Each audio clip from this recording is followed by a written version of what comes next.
right. The meeting is, or the time is 6 p.m. It is June 25th, 2025, and this is the regular meeting of the school board. Could I please ask for Clerk Milner to take attendance? Vice Chair Dressley. Here. Director Michael Mulder. Here. Director Biermeyer. Here. Director Zuzek. Here. Chair Tate. Here. Director Bruns. Here. Director Milner here. Thank you. Now could I please ask all who are able to stand and remove your headwear for the Pledge of Allegiance? I pledge allegiance To the flag of the United States of America and to the republic for which it stands, one nation, under God, indivisible, with liberty and justice for all. Thank you. Could I please get a motion to approve the agenda?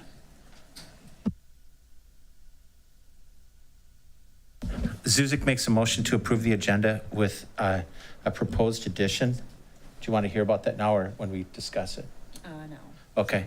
The point that I would like to discuss is we received from Dr. Champa a proposal regarding the hockey arena, and we haven't had a chance to talk about it, or I had some questions about it, wanted to know more about it, and in some ways it looked too good to be true, so I want to check into it. Could I get okay, so Mark made a motion. Yeah. Could I get a second, please? Biermeyer, second. All right, any discussion? Are we discussing the topic or are we discussing just what the potential of adding it? We're discussing the agenda, the motion to approve the agenda with the amendment. But not the topic of the amendment, no. You can vote against the amended agenda, or you could, you can speak to why you may vote against it at Okay. this point. Yeah, so I will speak to why I will vote the way that I'll vote is because back in August, we voted 7-0, sorry. In a roll call vote, not to move forward with allocating funds for the hockey arena project. And unless something's changed, which I don't believe anything has, I don't know why we would talk about it again when we already voted on this topic. Any other discussion? All right, we have a motion and a second with the request to amend the agenda to add the hockey arena roof discussion to the agenda. All those in favor say aye. Aye. All those opposed say nay. Nay. Motion passes 5-2 to add that to the agenda into the discussion part, I assume, right? Yeah, Discussion. yeah. There's nothing to vote on at this point. So, all right. Next, I'd like to welcome our visitors in the room and online. Thank you for engaging in Hastings Public Schools, and thank you for being here in person. If you do have to take a phone call or have a conversation, we do ask that you please step out of the room for that. And next up, we have our Raider Spotlight. All right. Unfortunately, we don't have any of our recipients to the Raider Spotlight with us tonight. However, we did want to acknowledge the Imagine Foundation and really talked about how a lot has been done and hasn't been publicly recognized. So Jesse Ritter with the Imagine Foundation, just responsible for funding a number of middle school field trips and then a number of the mini grants. And Linda, you do a phenomenal job of putting up the pictures and just giving us a visual for that. So as you can see, a number of things that we have to celebrate for the additional support. So with that, thank you. All right. Let's go. Yes, very cool. And secondly, we are acknowledging and recognizing Jessie Home tonight, who was recognized with the Friend of Education Award by Ed Minnesota, and there she is. Awesome. So thank you. All right, next up, we have our superintendent report. All right. To you. Yeah, will you just pull that up, please? So legislative summary is my report. And I know last week we just briefly kind of talked about all of those, but I wanted to look at the highlights and just briefly go over those again so you had a visual of that as well. And so we're getting it.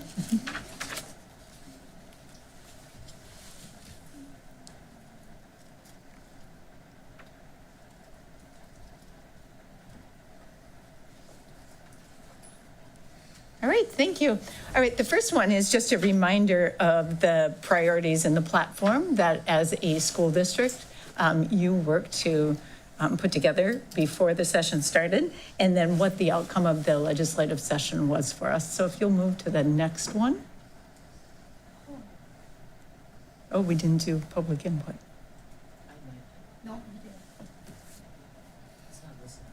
Yeah, it's not on the agenda. Oops. We didn't, yeah, we skipped over public comment. Sorry. I didn't So- even notice it was missing. Want to back up and? That's okay. Want me to continue and then go to? Let's finish this and then we'll do Okay. public comment right after. All right, sounds good.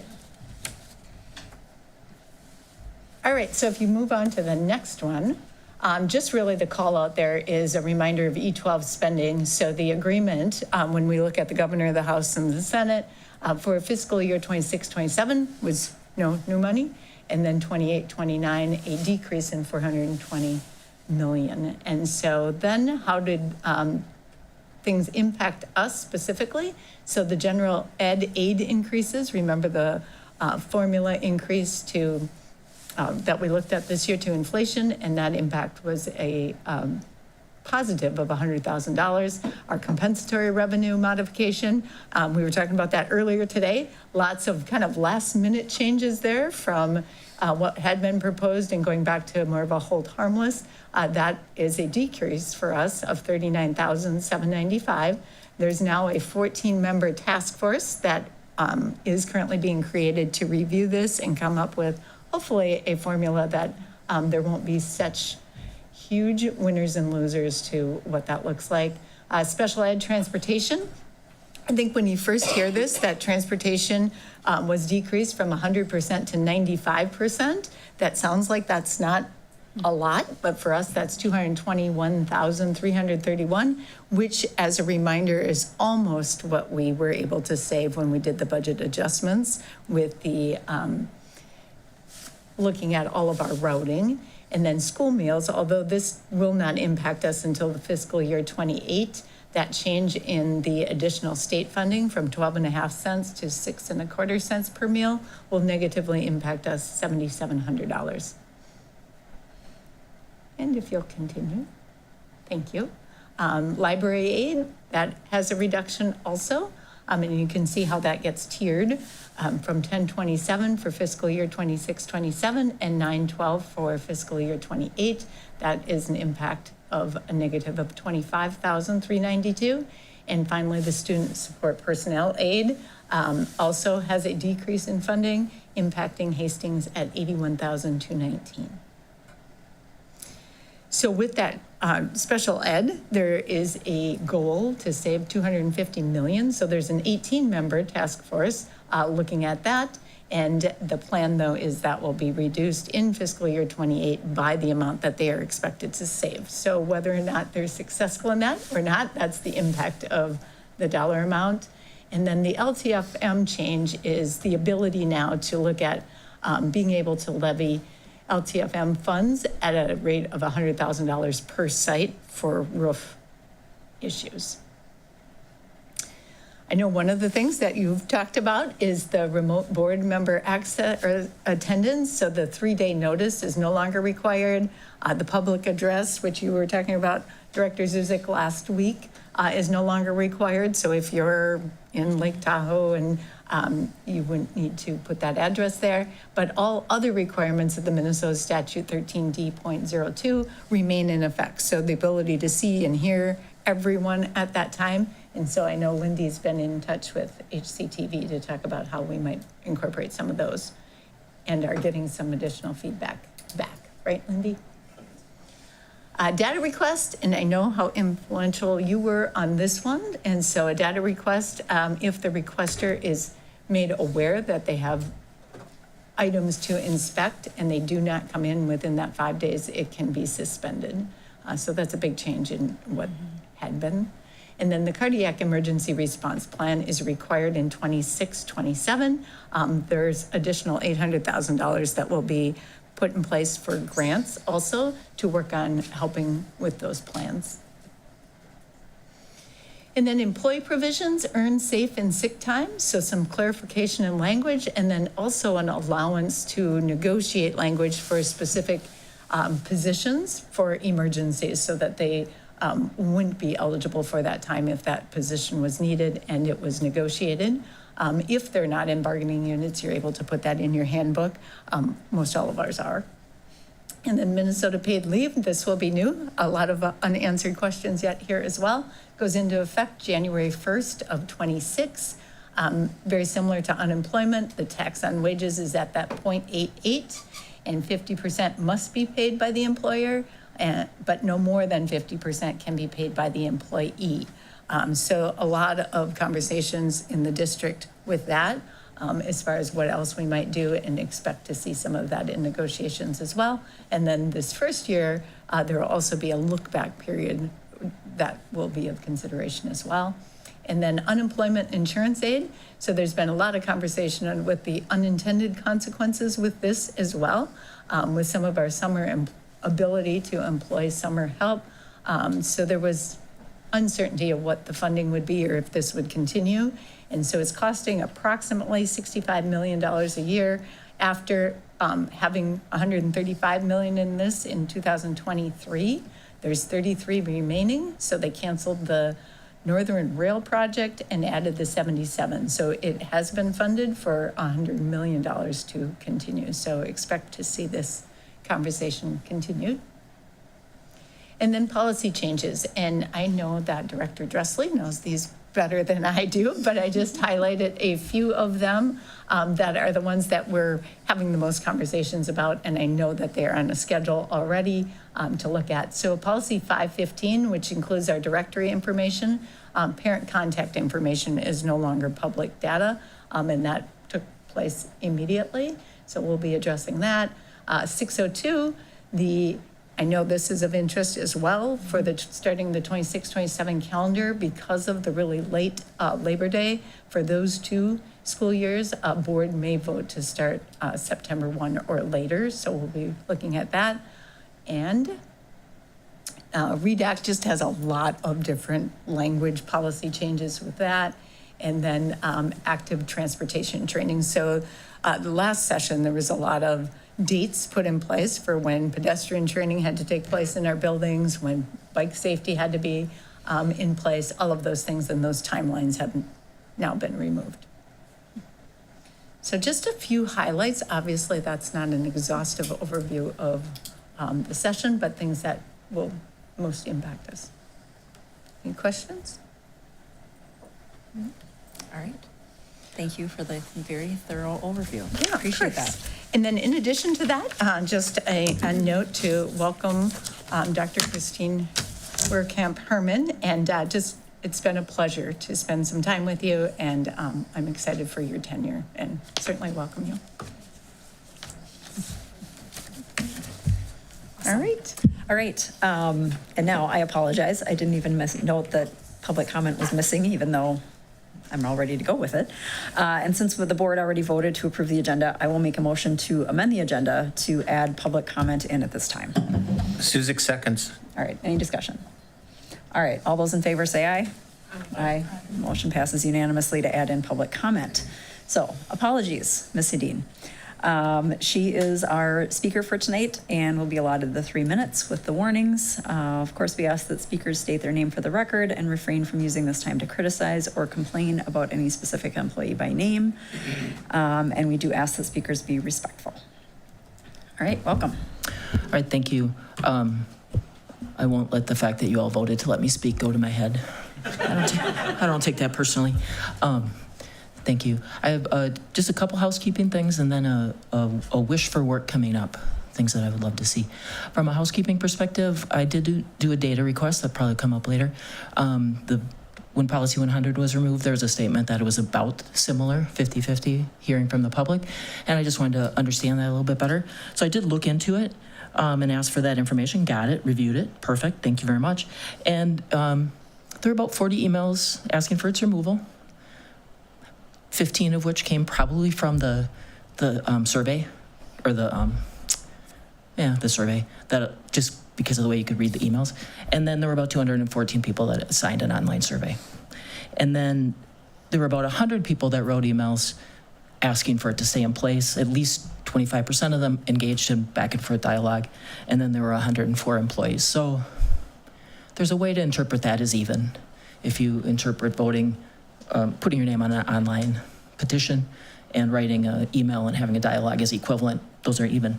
The thing that caught my eye and that I would like to see going forward and just be cognizant of is there was no board voice on that topic. At the time, it was people were emailing you. There had been no action yet.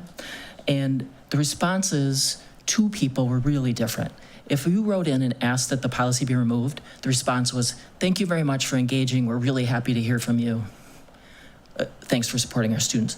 If you wrote in and said, "I really want to see that policy stay in place. It's super important to me, and this is why," the responses were, "Go rewatch the tape. Go reread this thing." They were kind of trying to persuade the person away from their position, and there was no board take on it yet. So that really felt off to me. So I think that'll be, I imagine that can be resolved in the future.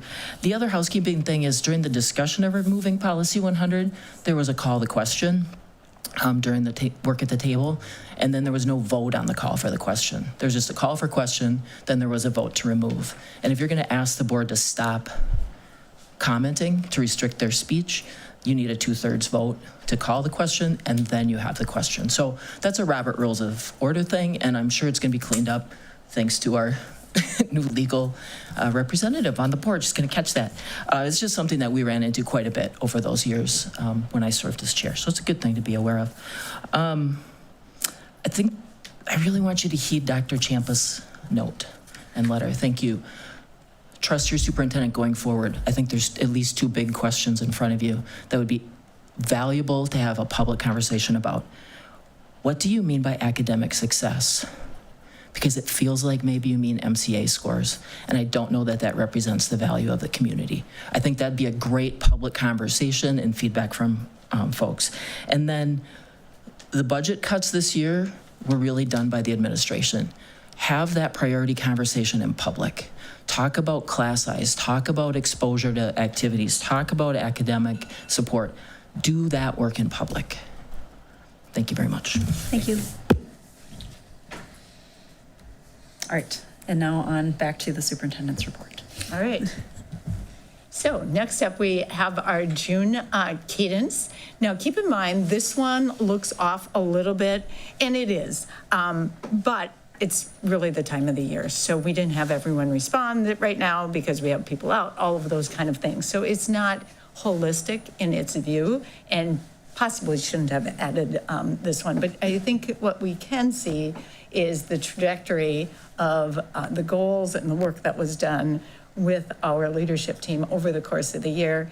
And, you know, this is always a good time of the year because this is also evaluation time, and we're reviewing all of that and having conversations, and just know how seriously our cabinet takes those goals and the work that they're doing in it, and just overall a really successful year because of the perseverance and diligence of their work. So overall, strong overview in the work in the 3 strategic areas that had been in place or are. Yeah. Any questions? Just a comment. I think that the team has done a phenomenal job this year, and appreciate all the work that everybody does for this district. Thank you.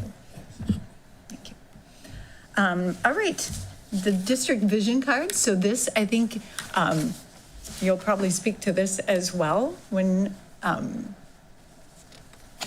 later. However, I also had a number of areas there that I just wanted to point out, and I don't have that in front of me, so keep expanding it so that I can see it. But the other thing that I just wanted to point out for you that I have also updated, so all of the survey questions from last year have been included, and that's fun to see.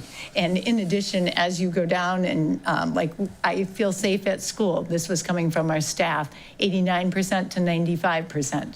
So really some good evidence of growth. And then as you continue down, and you can look at, we have our family perceptions in there, our staff, our students, And then our technology, and that is an in-house technology survey, 97, 96% is where that is. And then we also had our staff. So the education of our staff, master's degree or greater, is also updated on here, and that is at 84%, up 4%. And I think we've looked at some of that too with all of the lane changes we've had, so probably not a huge surprise. However, all of those things are currently updated, and I know that Director Hodges will also be speaking to the Fast Bridge. Any questions? No. All right, looks great. Thank you. Thank you. All right, and next up we have our Smart Choices Student Wellness Annual Report. Welcome.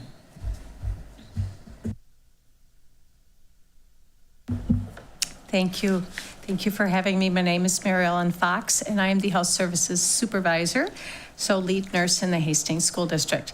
And I actually walked by the hallway in the front of the middle school just on my way here and looked at the bottle filling station. And that actually, I believe, Mark, was one of the first ones that was ever installed in the school district. And it was a grant that we got from Smart Choices, and because drinking water is better than other beverages, like sugary ones. So there have been many initiatives that this organization or this committee has done throughout the years.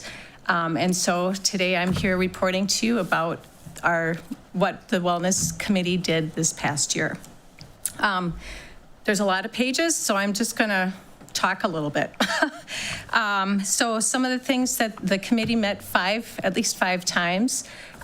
We started meeting in person, and then it turned out that meeting virtually was actually more efficient with our time because we are representing the whole district. So we met virtually for the rest of the year pretty much. And one of the things that we were asked to do is look at the wellness policy because the school board did update that and make some changes to it.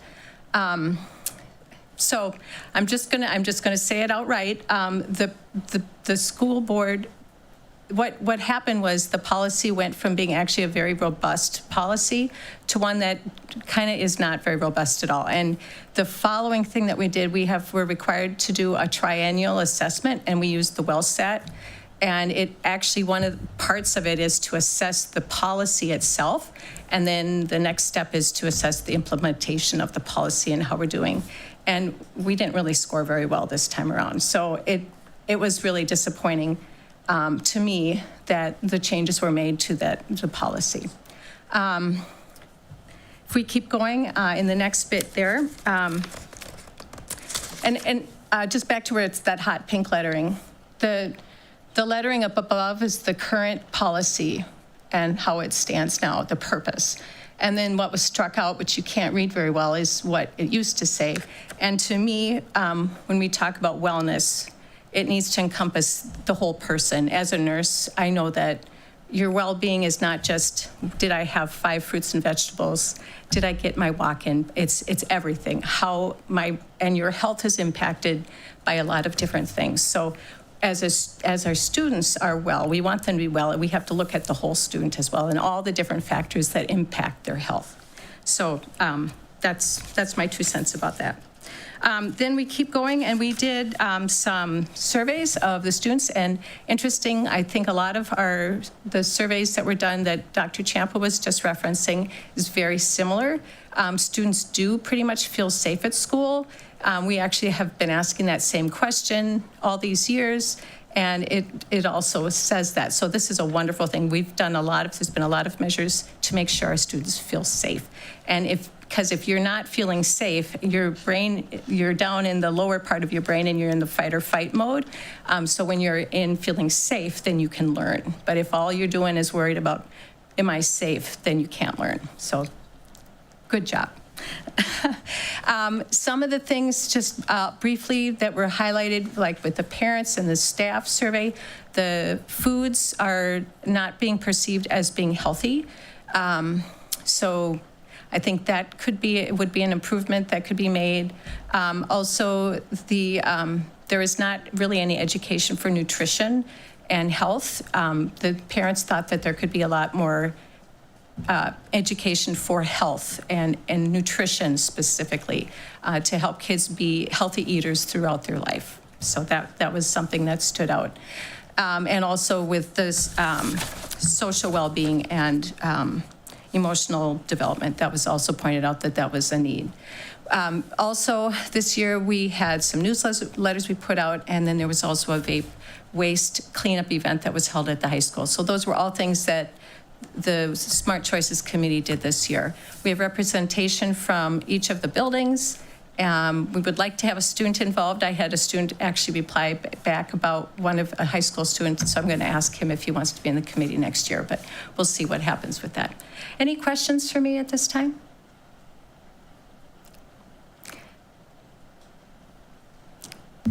Yeah, I guess the comments about the policy, I just want to understand I believe, and correct me if I'm wrong, I think we went back closer to MSBA's model policy on this one. Is that accurate? We did, that is correct. Yeah. But we did also get feedback from the Smart Choices Committee on that policy line by line before we made those changes. Right, so I guess I'm struggling because we asked for input, so did we know that the WellSat, like kind of that was in place so that we should rewrite the policy to include all those things, or? I was not in favor of the changes. So you guys voted on it. That was your decision. But to me, the previous policy was a stronger, more robust. And so I know that you did what they're recommending, but the WellSat says, you're like an example would be I'm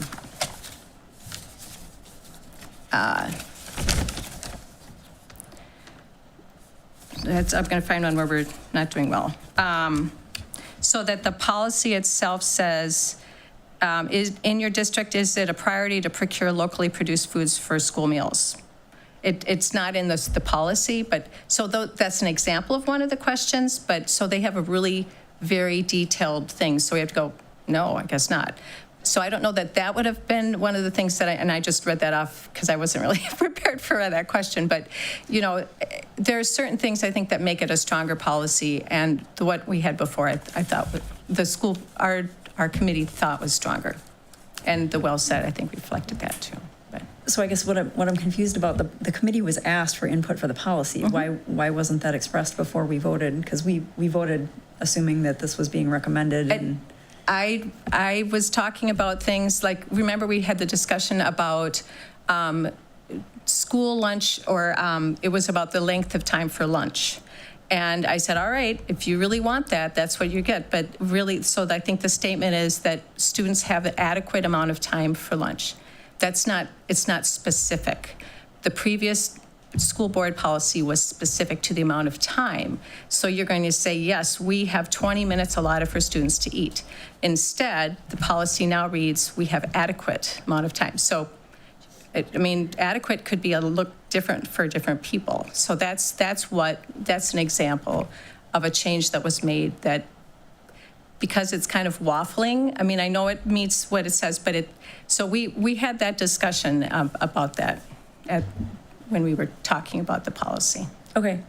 So I guess going forward, you see that the policy needs to be revised then? I went through all the scorecards. I went through every link in this document, and it looks like it needs to be revised with some new information. That would be wonderful. So we can certainly send it back to the policy committee and ask for additional input from the committee for sure to make sure that it's more robust. Thank you. Okay. Really appreciate that. Just a couple of comments with that, because sometimes it's procedural too. Mm-hmm. So because it says adequate, then the procedure may be that in these grade levels, it's this amount of time in that. So it doesn't mean that because it's more of a general policy that there can't be some additional parameters in some of those procedures. The other thing that I just wanted to comment on is Director Subert and I had an opportunity to meet with all of our food service staff, and I think it was shortly after the results of this had come out. So this was a discussion item, and the response was, and they certainly understood, and they're taking that to heart and really looking at some of their recipes and all of that. However, the other topic that we talked about is even though maybe a student is having what we would say is a Long John or roll or something like that, they're made with a very different process than what we would get at Quick Trip or something like that. So they are meeting those guidelines. And so there was some discussion about that as well. Yes, and that's perception. Correct. And so how we are presenting that information, I think, is important as well. Because that came out really strongly. Yes, it did. Results, yes. Thank you. Yeah. And then I just have one other question. So aside from the policy revamp, are there other recommendations that the Wellness Committee has to make some improvements? At this time, I don't know that we have any specific ones. I think really it's more that the committee now needs to look at the results and also come up with goals and things. So I do know one of our big concerns is about screen time and cell phone use. And that's something that we've been kind of all along working on that, but I'm really talking about students and how do we help with that balance. Okay, Director Zuzek. It really just an observation. When I looked at the scorecard, I was surprised at the number of zeros, which means based on what I understood, it means that our policy doesn't address it at all. And I'm just sharing with my colleagues that I'm really surprised that MSBA has a model policy that doesn't address at least maybe 10 things where zeros on here. Right. So that to me is shocking because they're frankly better than that, typically. And I will just comment, some of the things were procedural, and we try to keep, for the most part, procedure and policy separated, so that procedure belongs to administration so that it can be changed at, when it needs to be changed based on what the administrative procedures are. And policy is more broad to cover everything. And I know there was some feedback from principals about the lunchtime being specific, just because that affects how they operate their procedural setup of the schedule. So MSBA usually does do a better job, though, of covering the things that are supposed to be covered. I do agree. Yeah. And Jessica, to your point as well, that is true. And so I agree that that's the thing. And we really did have a robust conversation about that. Yeah. So I guess the WellSat is that, and that's, I'm going back to MSBA too, because I'm like, if we can, okay, so later on, we're going to be talking about the 600 series and how we are completely overhauling that series because we were not happy with what MSBA had for us. It seemed disjointed, I'll say that. So we put it all together, did a ton of work by a lot of people went into that. To do that. And so if we can come up with a better one that, better aligns with the wellness standards and the scorecard and things that if that's a statewide thing, we can certainly come up with something and then send it to MSBA for a suggestion as well. So, Okay. Yeah. Excellent. Thank you so much. And thank you for your service. I appreciate it very much. thank you. All right. Next on our agenda. We have the FastBridge results and literacy plan presentation with Mr. Andrew Hodges. Welcome.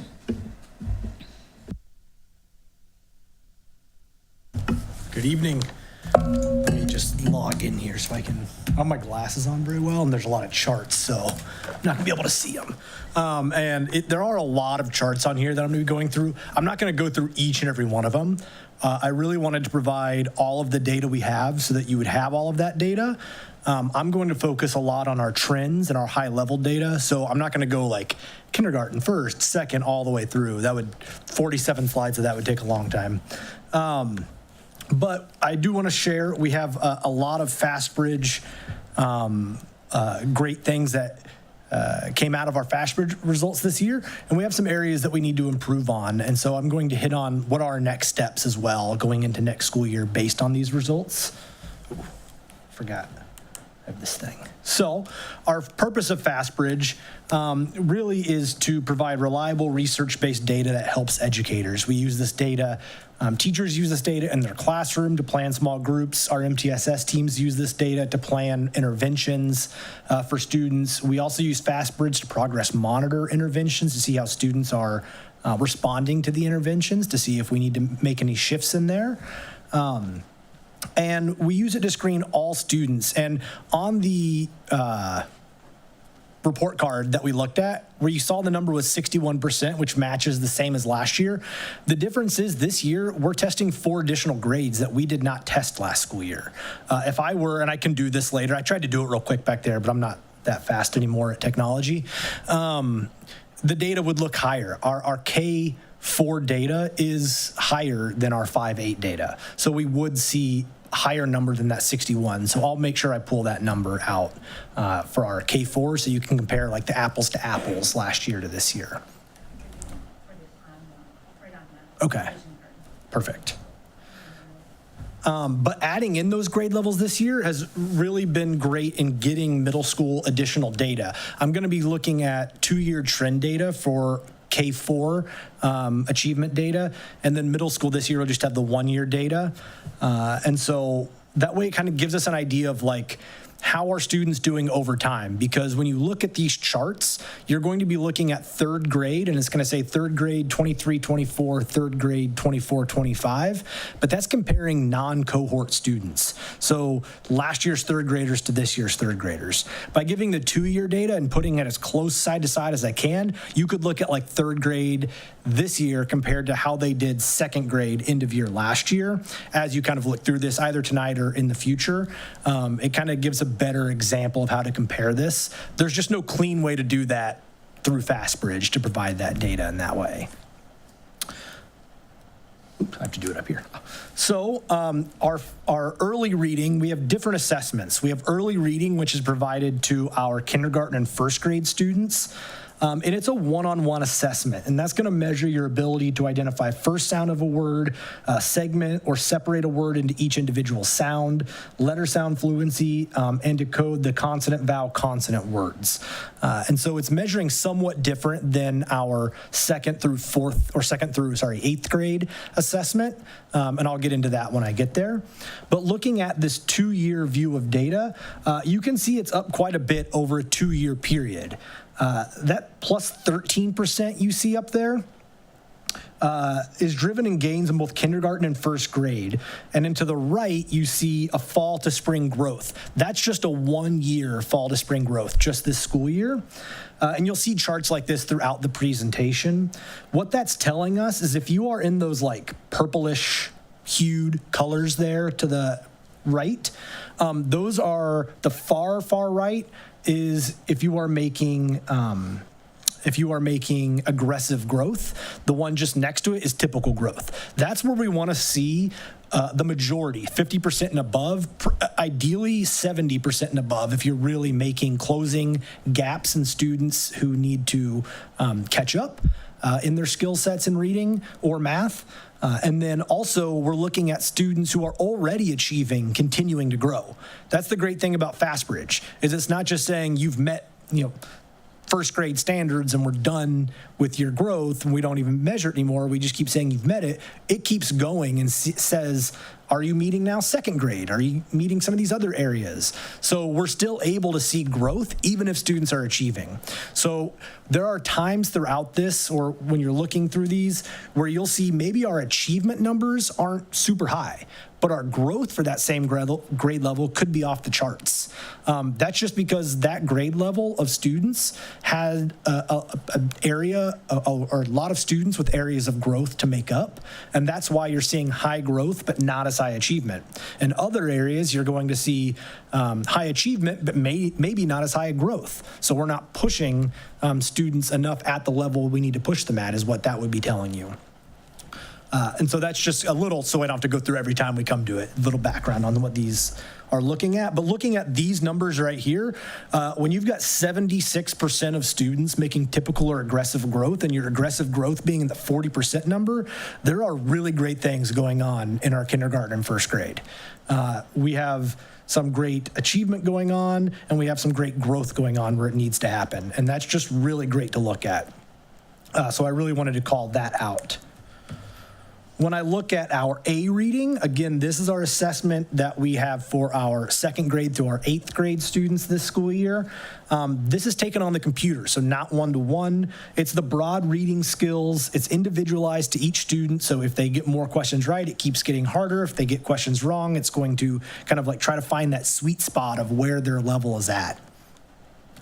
When we're looking at this data here, this 2-year data, you can see it's relatively flat. And our growth to the right is under 50%. So that's obviously an area we need to continue to grow in. I would also just keep in mind, keeping it flat with an adoption of a brand new literacy curriculum is actually not a bad thing.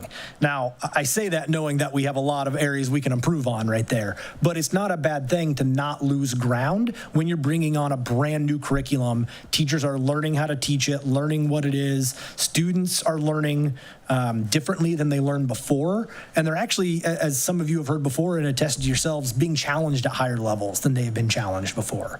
So that's actually not a bad thing. And it's actually really a good, area to springboard into next school year. Hopeful that we will see increased growth, increased achievement in our 2nd year with our Wit and Wisdom curriculum. But really what this is telling us, we know that our intervention students are making higher growth than students not in intervention. 70% of students in intervention making typical or aggressive growth. If that's the case across the board in our K through 4 and also in our middle school, then we know that our growth numbers there are being driven by our students in intervention, which tells us that our Tier 1, our Wit and Wisdom, is where we need to focus our attention on and our development on with teachers.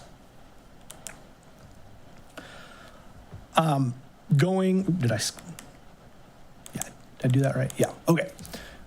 When I look at our now 5th through 8th grade data, this is our first year in FastBridge with our middle schoolers, and introducing anything as a former middle school teacher, an administrator, anything, and Director Zuzek could probably attest to this as well.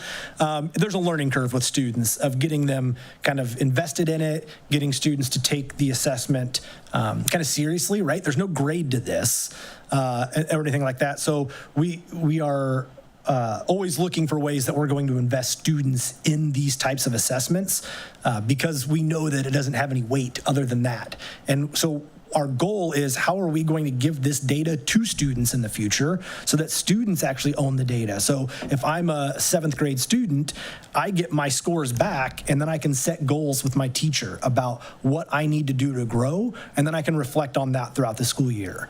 So those are discussions that have been going on in the middle school. And some stuff was piloted this spring as well with Miss Herbert, her class. And so we'll be expanding that. But looking at that, it does say we need to focus. If I look at that growth and look at that achievement, we need to focus on our Tier 1. Because if we know our students are making that aggressive growth in our intervention, then we know that we have some room to grow with our Tier 1. We are going to be focusing a lot next school year, around 9 hours in our staff development plan that we'll be talking about, I think, in July, on vertical curriculum development. And so teachers will be getting together to really look at, what does the standard say? What does the benchmark say?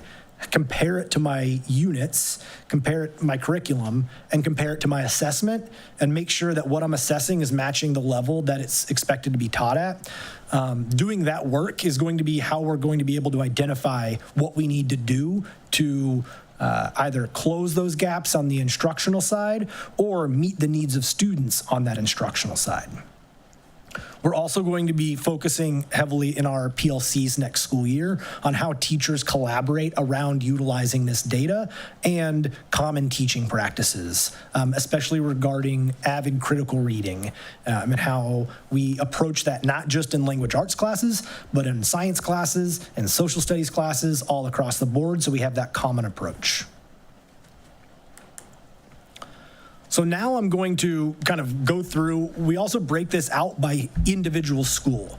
So we can look at how is each school doing and are there areas, and this data goes to principals. They've already seen this and looked at it before themselves with our MTSS team. And then leadership teams in July are getting together at the elementary level. They've already gotten together at the middle school level to take a look at this data and decide, what do we need to do differently? What do we need to celebrate? And what do we need to add on to? And so that's what the purpose of the school level data really is looking at those trends. When I look at the Kennedy early reading, our kindergarten and first grade data,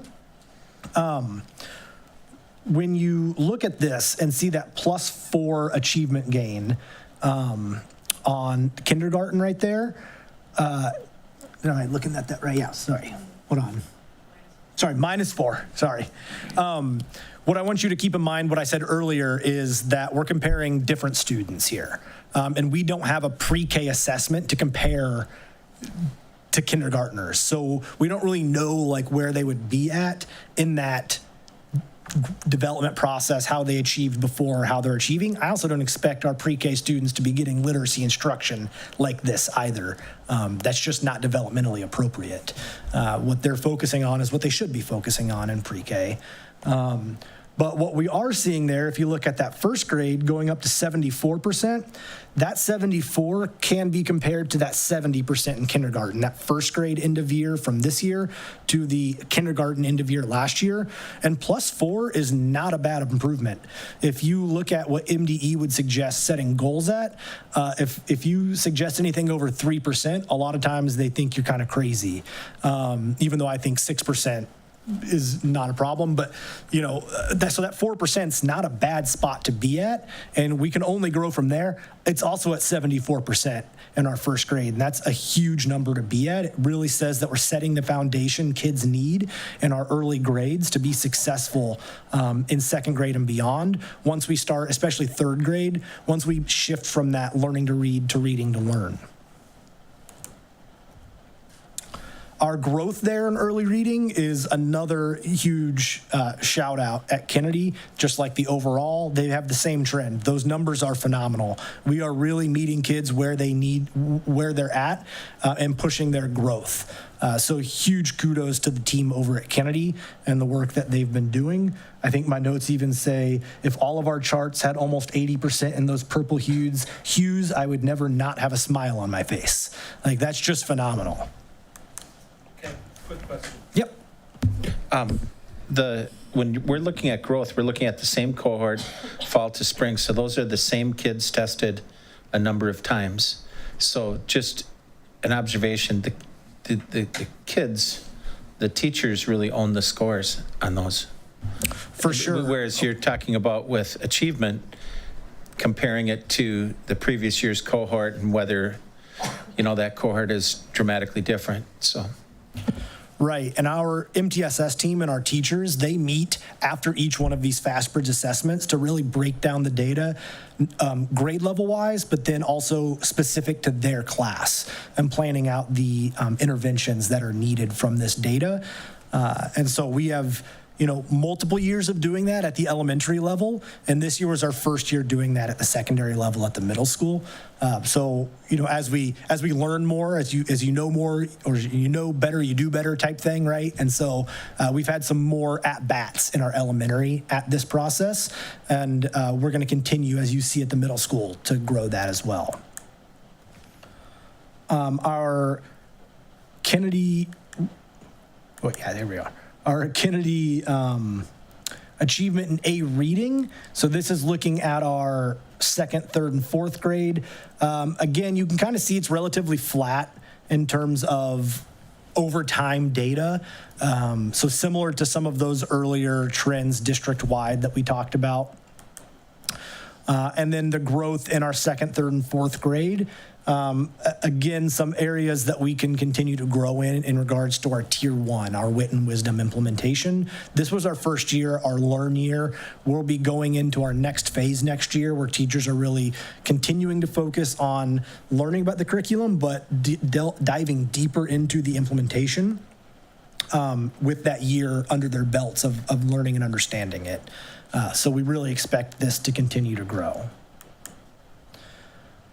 Now we'll take a look at McAuliffe here. Similar trends like we just saw for our early reading, our kindergarten and our first grade. Again, that kindergarten number right there, similar to the first grade number we saw at Kennedy, is really great.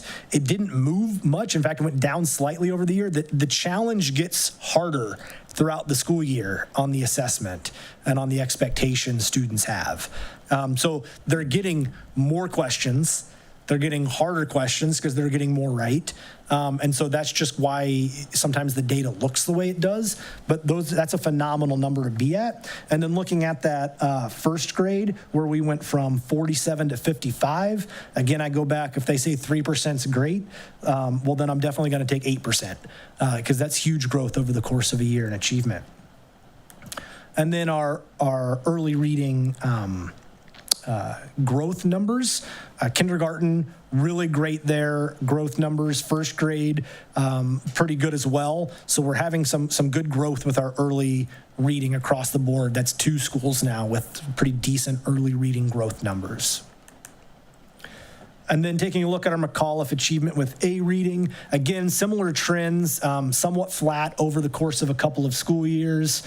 We do have like that third grade right there with the increase quite a bit there from 56 to 67. So some really great things going on there in that third grade. And then we compare it to our growth there. So I want to go back. I'm going to flip back here in a second. So take a look at that second grade growth on the A reading. With our number 71% there. So while we might not have as high of achievement as maybe the other grades, that is a 4% increase in achievement, but the growth at 71% is off the charts. That's phenomenal growth. So that's another one of those examples where your growth might be super high and your achievement might not look like it's matching as much, but the important thing to focus on is the growth. We want the achievement, definitely, 100%. We want the achievement. We're not going to get it without the growth. So the growth is where we need to focus our attention on, and then we'll get the achievement as long as we're focusing on that growth. Oops. Looking at our second, third, and fourth grade here, we've got some at McAuliffe, some really great achievement results here, or growth results here in our second, third, and fourth grade with students growing. And then taking a look at Pinecrest early reading. If you look at the chart, I wish this had like a pointer on it that I could get to quickly, but looking at that kindergarten number from 73 to 90 is crazy high. Like crazy, has 17% increase in student achievement scores in one school year. And that was sustained, like they got there pretty high. One class was there at the winter break, not winter break, but the winter break testing window was at that 90%. And when you have one member of a team getting those numbers and they work really well together, that's when you're gonna see that replication across a team right there. And that's what you're seeing. And then first grade going from 39 to 55. And you can see there where it went from 39, well, it came at 44. So students had a little bit of that summer slide and then really skyrocketed in first grade. So as long as we keep that trend and look at the growth numbers right here, as long as we keep that growth going in that positive direction in the first grade, we can only assume that it's going to continue to grow on the achievement side. But that kinder growth, I mean, 91% growth is only 1% of kids in flat growth is, I've never seen that, and I've been working with Fastbridge since 2019. That's just crazy numbers. Phenomenal work going on over there at Pinecrest in that kindergarten and that first grade. Taking a look at the Pinecrest A reading, we have in that third grade there, similar to what we talked about in at McAuliffe had that, where you had that huge jump. So we have some great achievement going on there in our third grade. Kind of flat otherwise, but great achievement there. And we have that 2-year trend, so you can see in like second grade, we've had that 10%. Again, it's non-cohort, but it is the trend you want to see. As we continue to have more years with UFly, with Wit and Wisdom, the hope would be that you don't really ever see that regression number because students from kindergarten on should consistently be getting that similar curriculum, and that growth and achievement should be continuing to grow. And then looking at the Pinecrest growth, for 2nd through 4th grade. You know, all of our numbers here are sitting above 50%, which is good.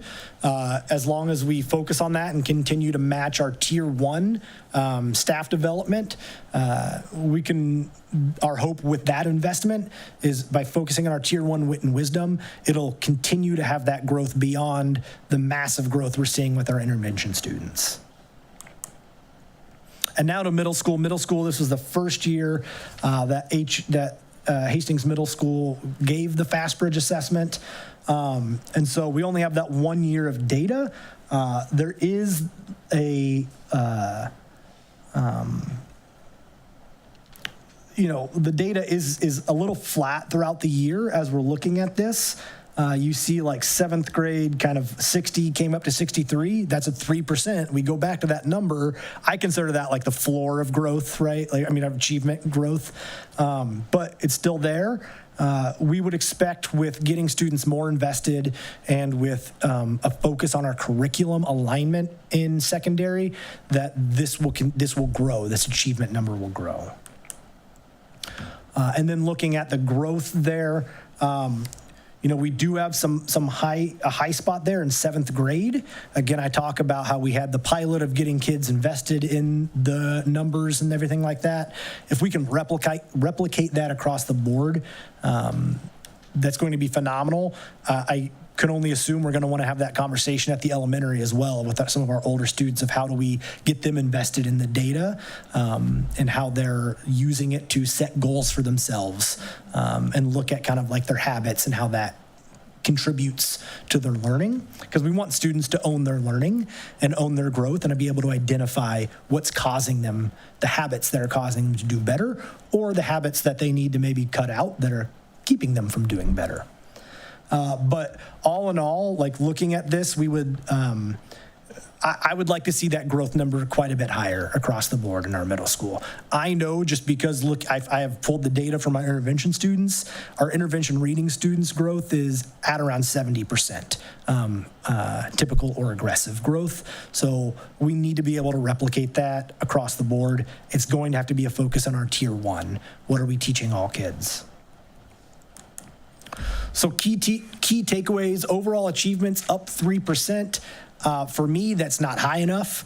I would prefer to see that pretty much doubled, around 6% achievement gain, because we had a lot of room to grow in that area. For our 2nd through 4th grade, non-cohort data shows that, you know, in 2nd, 3rd, and 4th grade, in 3rd grade, we grew 6 over 2 years plus 2. The 2 years, what I'm really looking at here, that second set of numbers on those bullet points, they're all positive. A +6, a +2, and a +5 is huge on non-cohort data because it shows that the trend is moving high. When I look at 46% of all students making typical or aggressive growth, that's just not enough. We need that to go higher on our growth numbers. Before I move on to math, any questions on our reading? Director Hodges, this could be born out of ignorance, so feel free to throw this question away. But just thinking about the Hastings Middle School results, the wondering I had was the workaround curriculum that might be necessary. So just based on like the baseline and what we have right now, are there curriculum needs, or is it really like vertical alignment and development around curriculum that already exists? So we started this school year with our secondary ELA staff on curriculum alignment. And so the first few steps were understanding the new standards that are coming, that they're utilizing, and then how does our current curriculum match to those standards, and then making the adjustments needed immediately to fill those areas. Our next step is, what are we doing beyond that? So next school year, our language arts teachers in 6th grade through 12th grade will be continuing the curriculum development process and looking at what is our curriculum in relation to we looked at it in relation to the standards, in relation to the future. So what is our next step on that? Is it just alignment? No, there are parts of it that are alignment and making sure we're meeting the standards at the level they need to be met. The other part is how are we addressing in the classroom tier 2 interventions that students need. So right now, a lot of what students are getting is tier 1, and then all students are getting the curriculum. We're able to address some areas in the classroom, but in a shorter class period like we have in secondary versus elementary, where there's no bell and you just can go as much as you need to. There's some areas we need to focus on. How are we going to build in tier 2 small group interventions in middle school in the classroom? In 5th grade, for instance, we are switching our schedule next school year so that there is a longer block dedicated to language arts and math, so we're able to address more of that area. I can't say the same for 6th through 8th grade. We're held a little more to that schedule, so it's how can we work with the schedule we have to provide those needs, because we can't just expect tier 2 to be students who need like a little bit of intervention to be pulled out of classes to get that intervention. We should be able to figure out how to do that in the classroom like we're able to do and have started to do in the elementary. And maybe as a more concrete follow-up, should we expect a curriculum purchase to come this way soon to support secondary work, or is that not necessary? It won't be anytime soonish. They'll be continuing that work, and any purchase that would be made to support secondary wouldn't take place until the $26-27.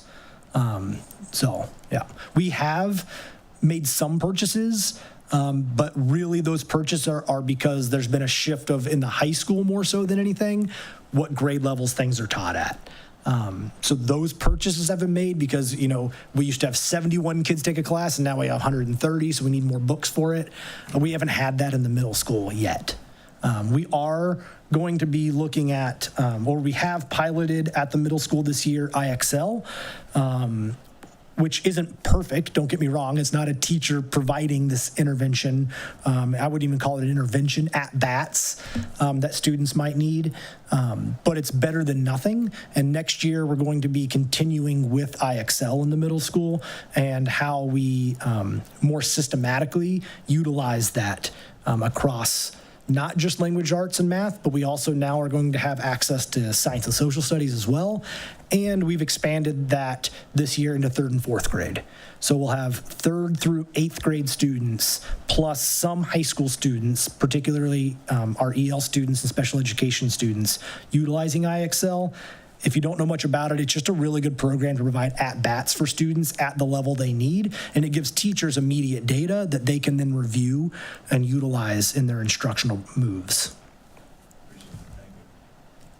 I do have one question.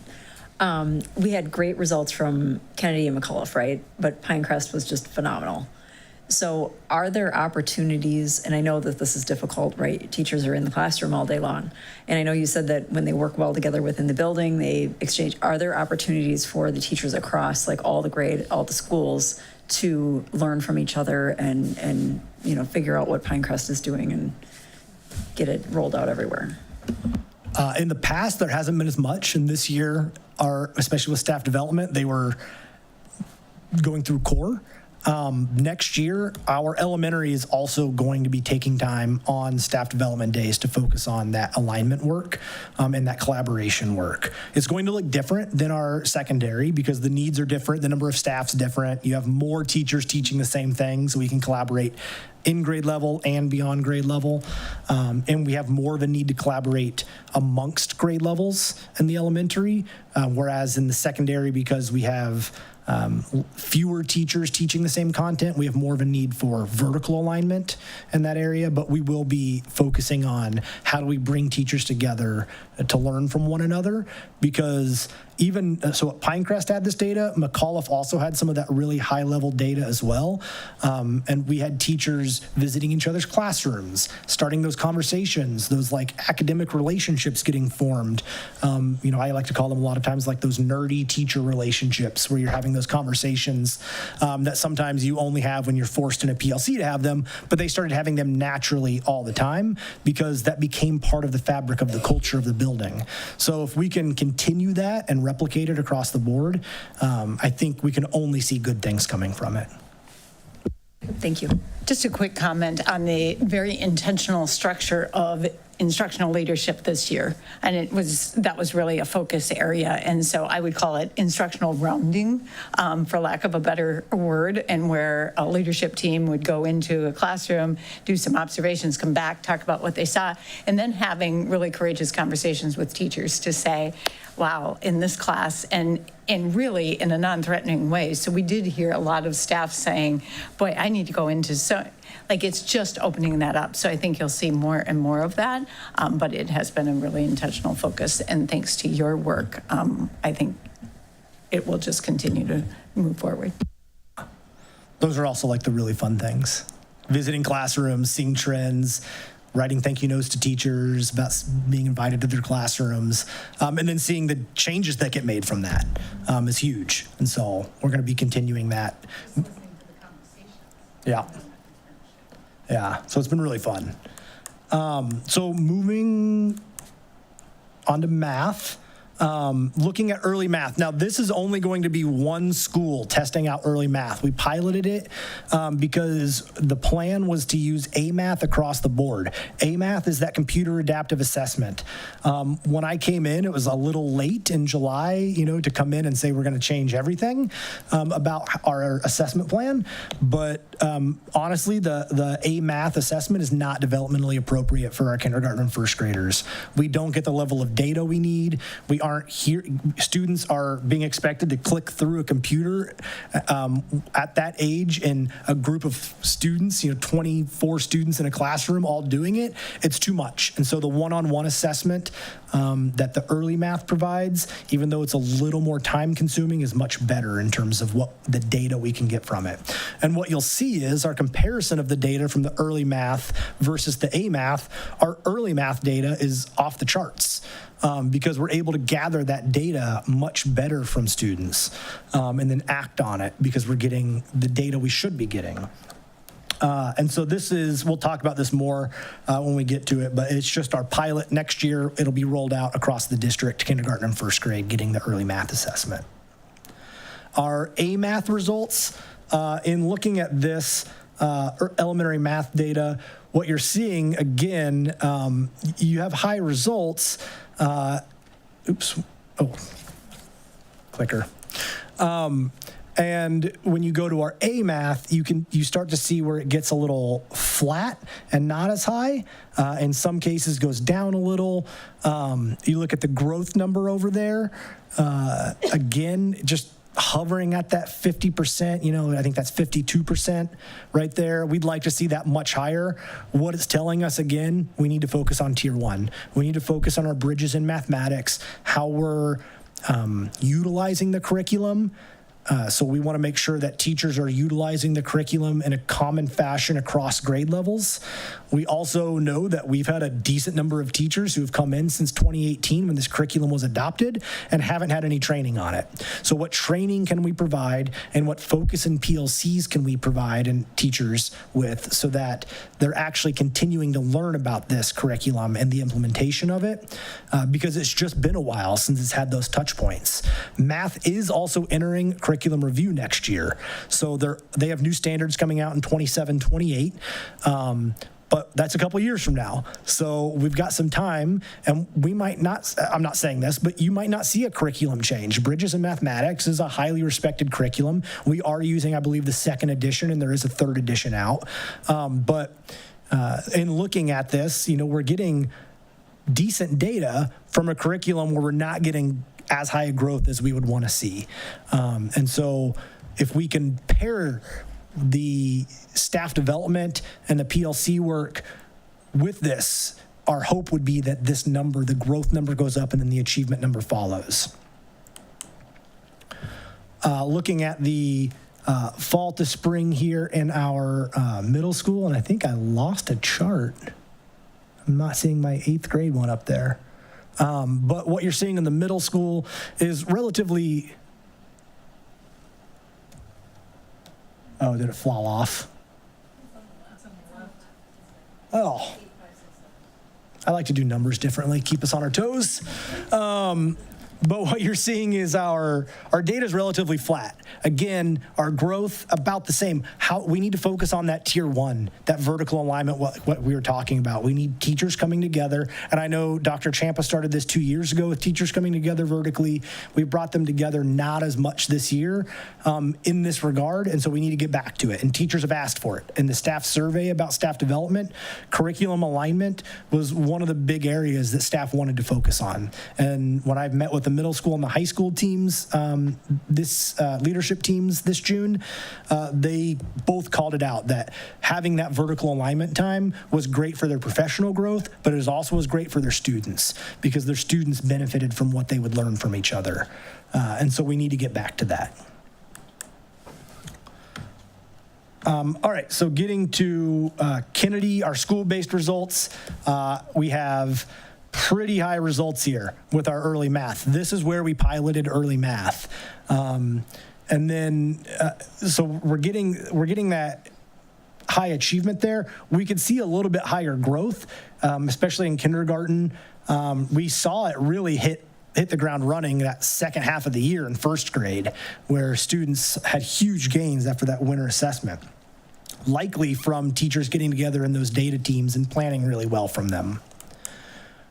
When I look at the early math growth, we don't have one for kinder. The reason being is we did not assess them at the fall window. You only get a growth number as if you assess fall and spring. But we do have it in first grade, and again, only 11% of kids not making typical or aggressive growth is awesome. Just really, really awesome. So great work going on there with that. And then with our A math results, again, we're not seeing like the really high achievement that we would want to see. And then when I compare it to growth, a similar story to the district-wide story.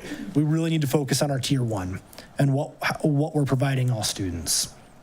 McAuliffe, for the A math, now you're going to see all the way across, right? You're going to see the kindergarten go all the way to fourth grade. And what you're seeing here is you actually are seeing, if you look at like the first grade, the second grade, you're seeing some decent numbers here in the growth in the 1 year or the achievement in the 1 year. Third grade goes down slightly, but still as a trend line, pretty high numbers. But we know that, and we have pretty high growth right here. So McAuliffe, I want to go back to what we just talked about a minute ago between the two. McAuliffe is where we had teachers visiting classrooms, having those conversations, really owning that type of work. And if we can replicate that across the board, keep in mind, we didn't have a focus on math this year. So our PLCs largely focused on literacy. Our staff development, literacy. Right? So the work here and the growth here is purely owned by the teachers taking charge and engaging with each other and challenging their students at the level they need to be challenged. And so McAuliffe did a really phenomenal job of that this year. So definitely want to shout them out there with their math results. Pinecrest, when I look across the board, we also have, decently high results when we're looking at our second grade and third grade. Fourth grade falls off a little bit. Same with first grade. Kindergarten, though, if you look at that, and I can't even read that on my screen. That's too tiny. 54 to 77 is huge. That's huge gains over a year that we're seeing that work. Now, it's non-cohort, but I would say that's still huge gains you're seeing in a 1 year difference. It says A reading, ignore that. It should say A math. I just didn't update that slide. I duplicated all my slides, so I just missed that title. When you look at the Pinecrest growth overall, again, our growth in like third grade right there, 42 and 28, that's really high. Across the board, otherwise, we would like to see those numbers up a little bit. So what's our focus on tier 1? It's the same story. You've heard me say it a lot. We got to focus on our tier 1. What are we providing all students? Because we know that our intervention work is working. The middle school with math is a little bit of a story where our fifth grade has, decent numbers across, goes down a little, -4. 6th grade goes down 5, 7th grade down to 8th grade's flat. We really need to, again, focus on what is our vertical alignment. When I look at our growth data, it's not, it's hovering around that 50%. That's not where we want it to be. We want that growth data and those purplish hues to be much higher. That's how we're going to get the achievement growth, is if we get that the growth. So key takeaways: overall achievement is 1% higher when adjusted for same cohort data where we have it, that 2nd through 4th grade, and +4 over 2 years. So we're seeing a trend that's positive. So we want to build on that positive trend. So if we match what our staff needs in the development in our bridges into mathematics and our vertical alignment of tier 1 and secondary, we expect that our data will continue to grow as well with that line. We need to see just higher overall growth across the board, like I've been saying. So with that, we are expanding FastBridge next year to 9th grade. We're going to be piloting it to see, is this the assessment that's going to give us the data for 9th graders in math and language arts? So we met with the teachers at the high school this spring and talked to them about it. We're going to be continuing our implementation with some additional professional development from Wit and Wisdom. We're continuing implementation of elementary MTSS interventions. We have a shift in our HMS reading intervention. So right now it's 2 teachers doing reading intervention. Through ADSIS funding and looking at our reading intervention planning, we're going to be shifting that to 1 teacher and a paraprofessional. It's going to allow us to still meet with the number of students we've been meeting with, just in slightly different ways to match the needs slightly differently based on what our data's at. We felt like that was a move we could make. And then we're going to have that shift in 5th grade for more time in literacy and math. 3rd and 4th grade are going to continue. They're going to move from IXL pilot to IXL implementation for students. K2 is going to be using Dreambox for math in a much more intentional manner in the classroom. Before, Dreambox, which is kind of, again, an online program, was used in the media center. That's now STEM Lab. So we're going to be shifting Dreambox into the classroom and working with teachers on that implementation. We have a K4 Bridges and Mathematics focus in our staff development plan. We're going to be focusing on the workspaces component of the curriculum. We have K-12 math curriculum review beginning next school year, which is a huge undertaking. And then our teacher collaborative work. We're going to be seeing more PLC time, more focus on what teachers are doing in their PLCs. I almost don't want to call them PLCs anymore at this point because the work that they're doing is almost beyond that. They're really looking at like curriculum. We have a whole, especially in secondary, a calendar of like matches the school calendar and the different topics that come up and the focus they need to have. So it's really just about teacher collaboration. And then vertical curriculum and assessment work and staff development. The other changes, we're going to be spending 2 hours during workshop week on data review. So teachers are going to be reviewing data of their incoming students and planning from that data so that we don't have that lag of intervention that you typically have in schools. So we can start early.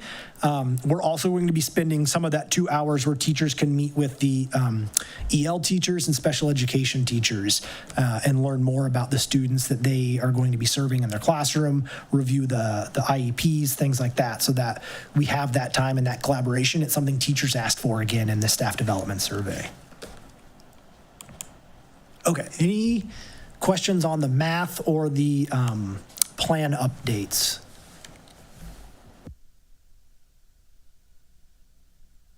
Okay. So what I'm going to hop into now is our local literacy plan. The local literacy plan, it's there's the whole paragraph from the state there, but it's the plan that all school districts have where we are setting out what's our current reality and what are we doing to change that current reality so that all students are reading on grade level. That's the gist of the local literacy plan. It's also how are we meeting the READ Act. And so I'll be walking through components of the plan in here. When I look at the the first part of the plan is, what was our goal? And so 80% of K-8 students reading at grade level measured by FastBridge fall and spring conferences. As you saw, that number was at 61% when we looked at it on the report card. So did not hit that target. There are areas you saw where we were hitting the target. So we have celebrations and we need to build on those. What did the teachers do in those grade levels we can replicate and build on and learn from? Our key strategies are, how are we using assessments? How are we collaborating in PLCs? How are we adjusting based on student level data? And how are we providing targeted feedback to students? Those are our key strategies for reading on how we are going to meet our goals. Our district-wide changes that we're implementing is we had the new literacy curriculum this year and a more concrete and consistent MTSS process. And that was across the board, just a more consistent process there. So again, the outcome, 60.9%. I rounded up for the report card, that 0.1. And then our 25-26 plan is to continue implementation of the elementary literacy curriculum and deliver high quality intervention instruction for students not at grade level. So how are we doing our tier 1 and make sure we're continuing those gains we're getting out of our interventions. And then we want to increase that from 60.9 to 65. I would go higher, but they want us to be realistic and not put something down that they would send right back to us and tell us to change. So we followed what they told us. Looking at universal screening, again, it's FastBridge in large part. FastBridge is what we use across the board, elementary and middle school. The change here at the bottom is CAPD Read Basic, and that's brand new decision out of MDE that it's the only approved dyslexia screener for grades 4 through 12. Per MDE. All districts across the state are required to purchase and implement CAPD Read Basics beginning next school year by, I believe, the winter at the latest. And so we will be implementing that. We have been working on our plan of how we implement it and how we do our screening and which students then move on to the CAPD Read Basics, because that part of that is not prescribed as much by MDE. There's a little bit of, you can go a few different routes to that. And so we'll be doing that. Our parent notification, parents are notified in writing if a student has some risk or high risk. In our elementary this year, we provided every parent the FastBridge data. Our goal is to continue that and build on that in the middle school of how we can provide parents in the middle school now that data. We held off for a year because we really want teachers to make sure that they're able to explain all of that data to parents, and having that year where they're going through the intentional learning process, the MTSS learning with our MTSS coaches and our literacy lead, that gave that runway so that when parents have questions about this assessment that was brand new to them, it would have been difficult to answer. Starting this next school year, there's a lot more comfort that they'll be able to provide parents when there's questions about that. And so providing parents those notifications is huge. Fall conferences, parents will be getting the at-home literacy strategies that they can utilize. Some ongoing communications. If a student is in intervention, they'll be getting monthly updates on progress monitoring data.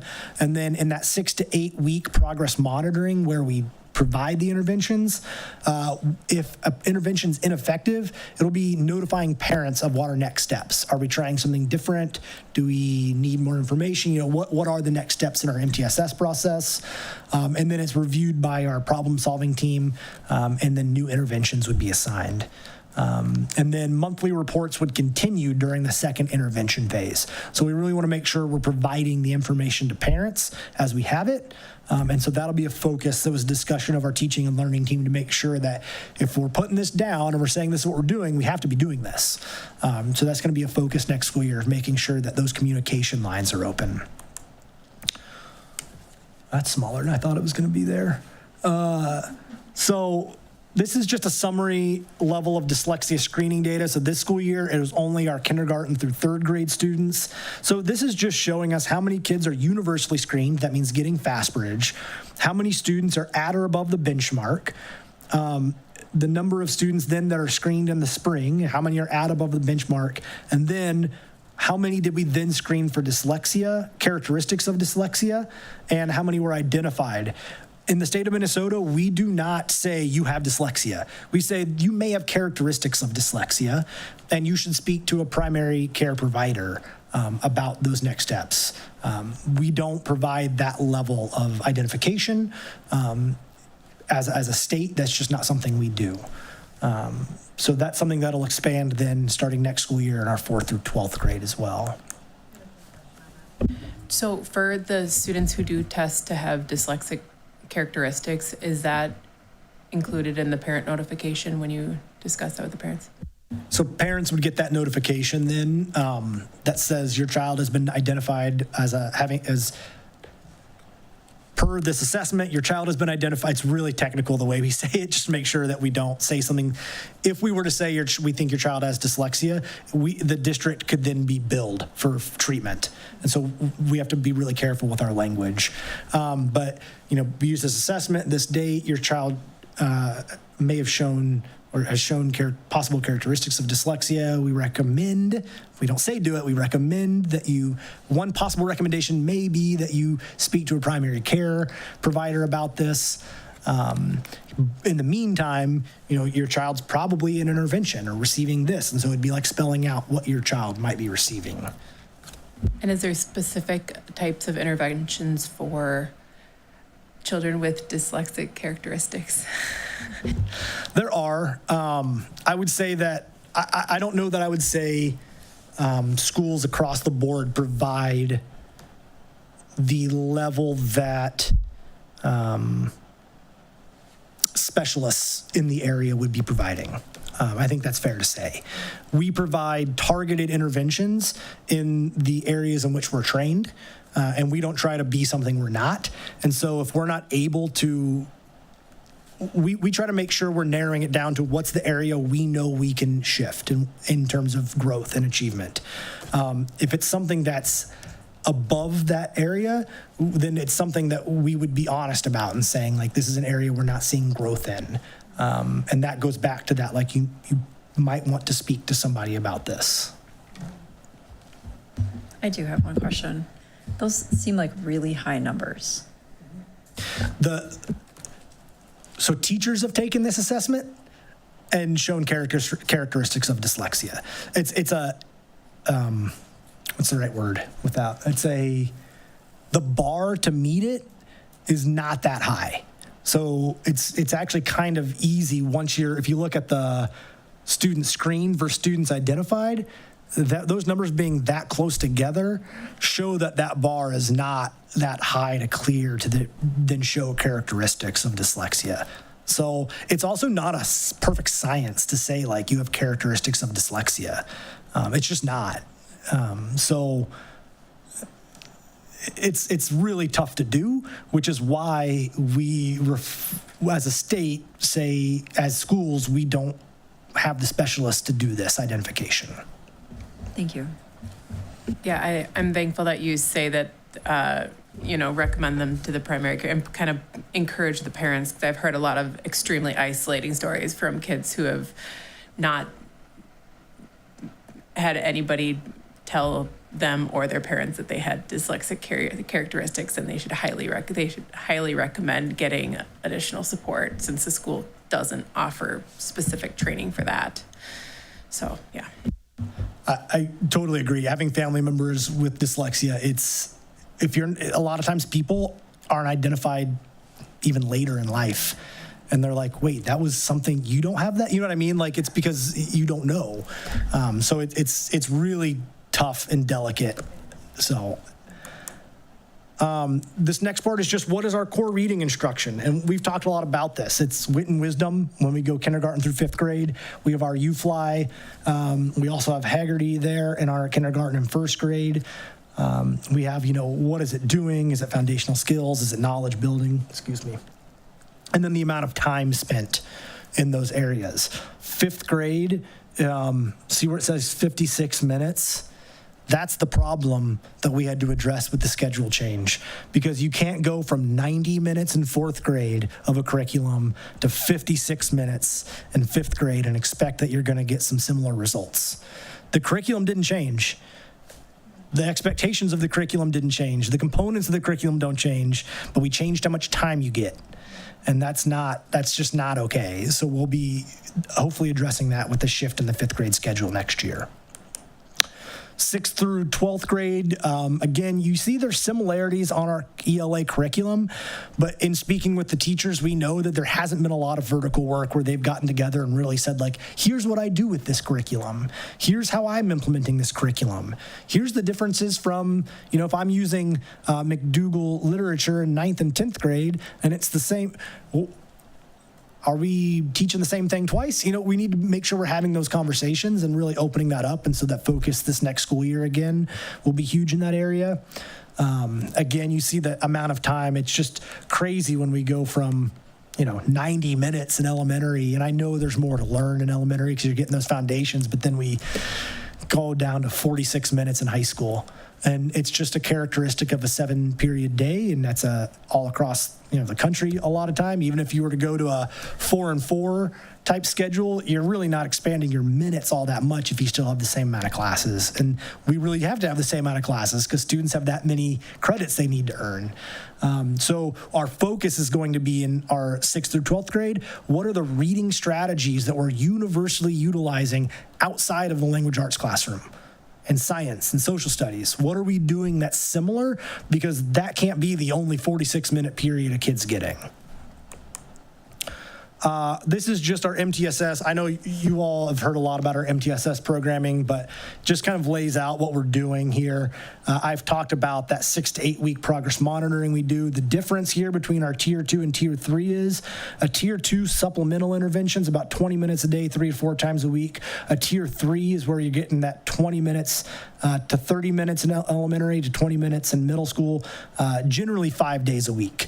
And so it's just a more intensive intervention is the difference there. The intervention might be different too, but definitely the amount of time you're getting the intervention is higher as you go up. And then on here, you just have, spells it out even more, like what are we doing to our diagnostic assessments? What is our Tier 2 getting and what is our Tier 3? And you see we have our gap there where we need to really focus on what are we developing in our Tier 2 interventions in those blank cells. So that's going to be a focus area of what can we do in the classroom. Big one is our REDACT training update. We are on pace, maybe ahead of pace, for Phase 1 REDACT. We will have a cohort again this school year going through REDACT training, through core training. It'll be a much smaller group. We are not going to be using staff development time there for it like we did this school year. And so it's a smaller group receiving this. Phase 2 on the right-hand side won't begin until 26-27. So that's not being done this school year. And really that's our secondary teachers. You see some of them, it says have, right? Well, that's because our 4th and 5th grade teachers did go already through our core training. Any questions about our literacy plan?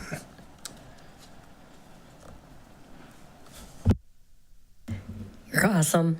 Thank you. I really appreciate it. It's great. I looked through it earlier and I'm like, oh my gosh, this is awesome. I didn't have any questions. It was very thorough. So thank you.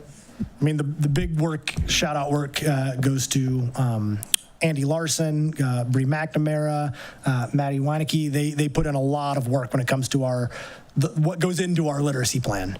It's our MTSS work. It's the stuff that they're doing. They're also the ones on the ground driving a lot of the work with teachers as well.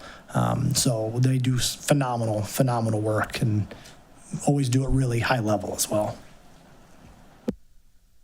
Yes, thank you. Thank you all who put time and effort into this and obviously to getting the results too. So. Thank you. All right. Any others? All right. Thank you. Thank you. Oh. No. All right.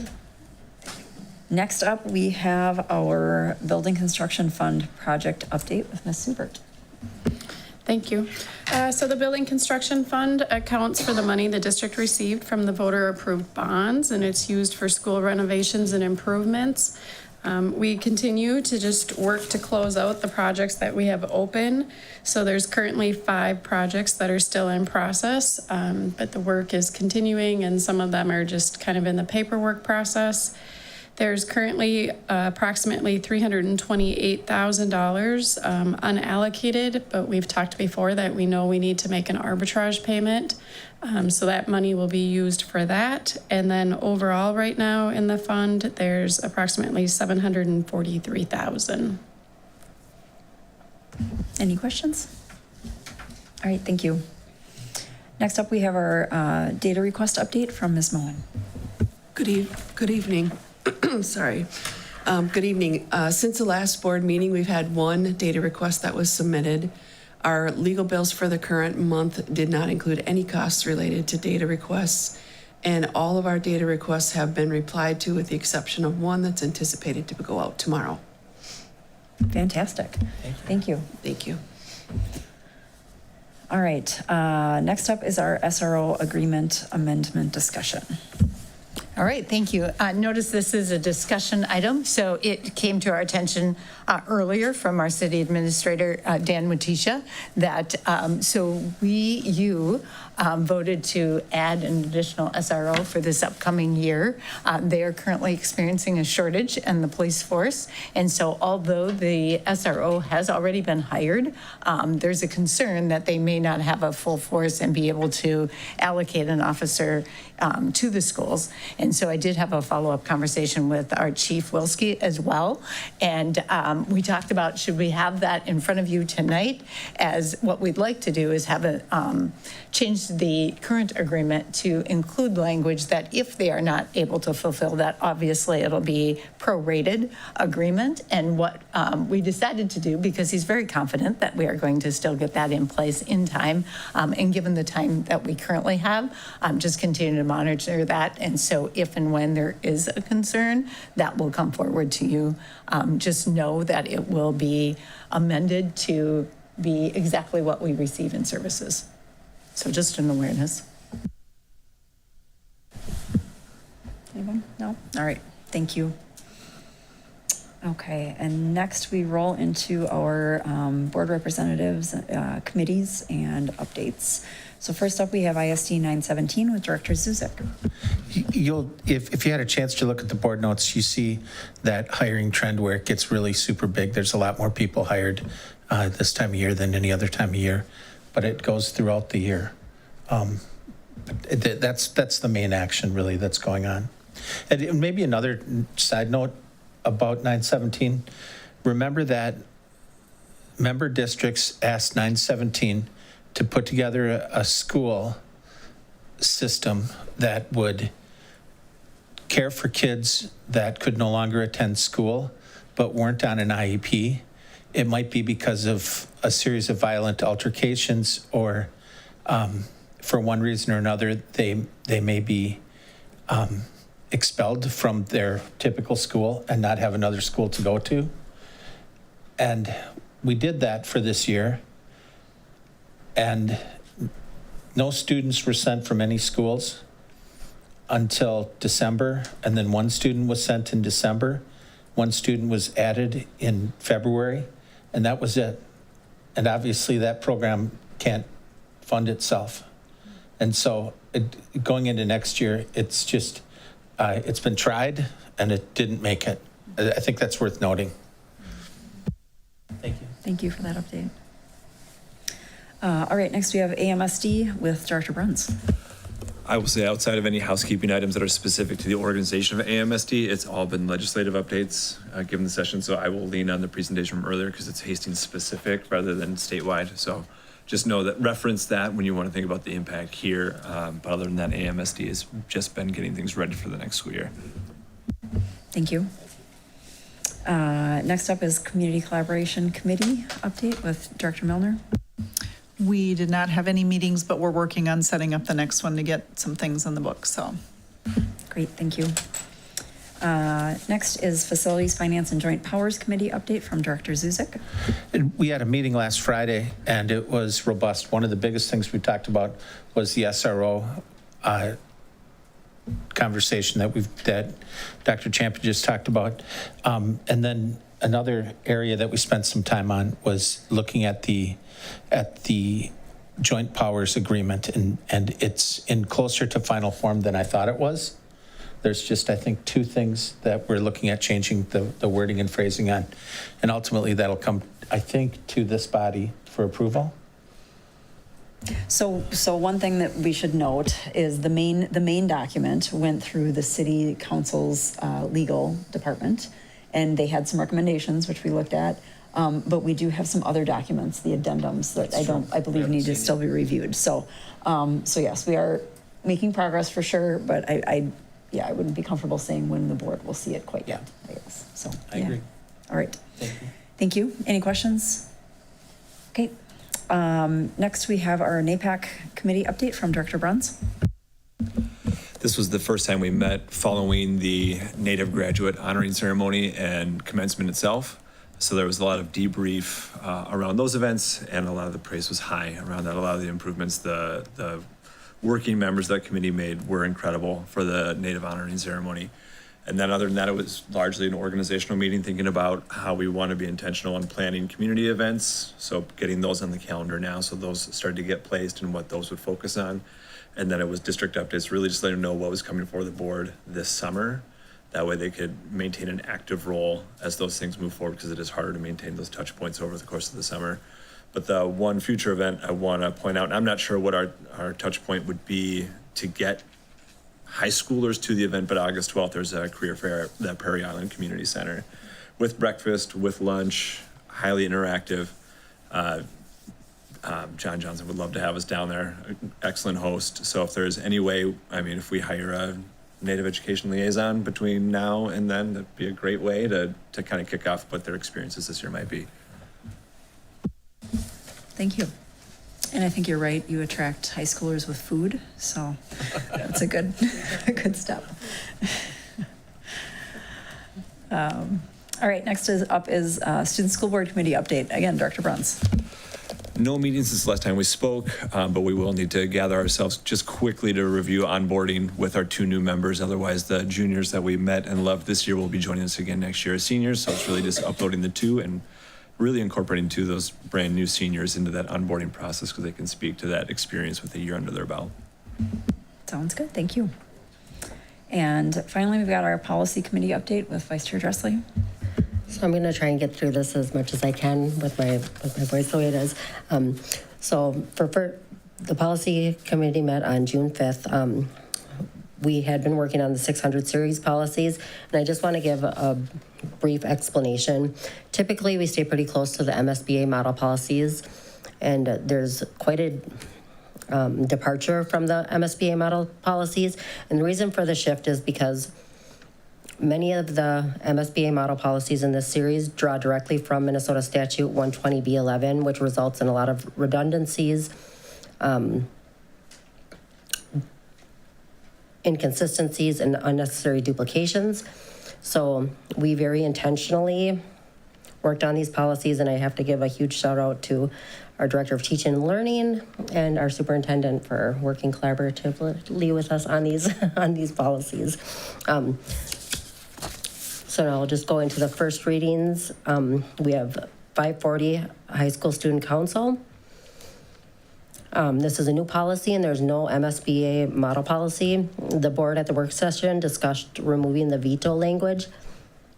The school board's veto language from the policy, that was done, and so the committee is recommending first reading. Is there any questions or discussion on?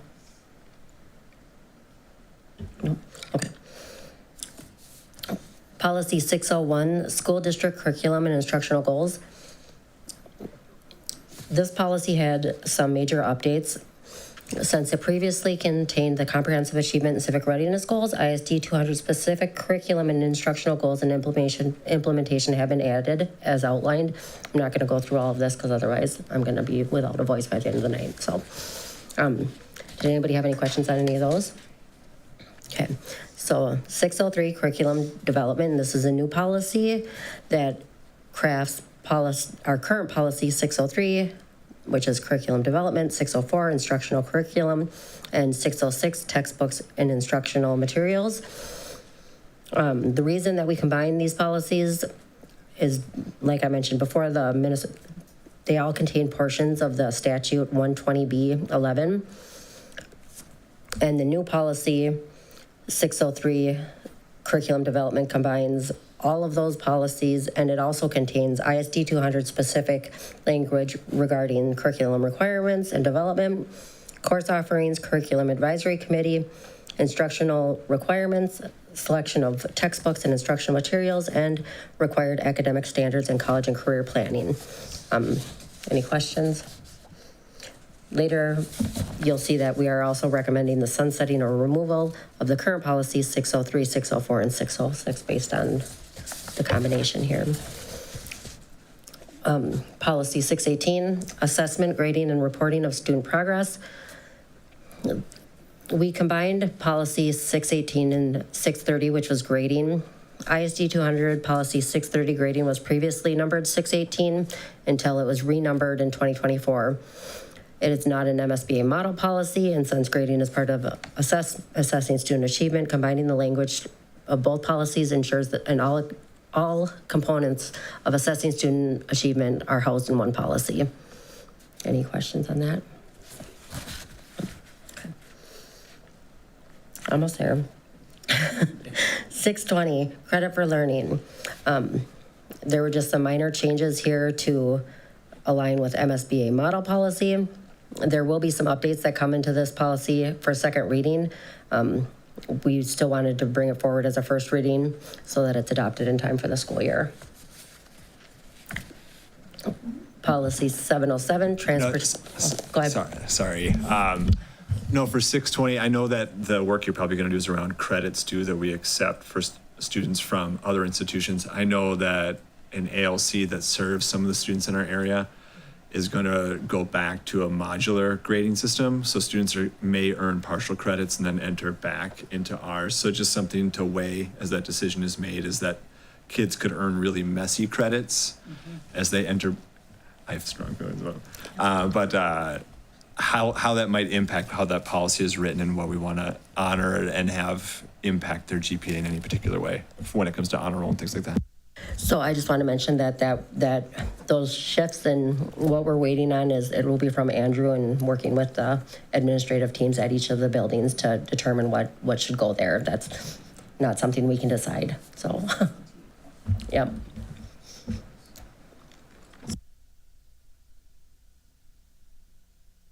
So any other questions on 620?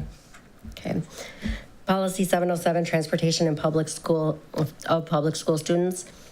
This is a new policy. It is an MSBA model policy with minor revisions to the language to reflect Hastings specific procedures.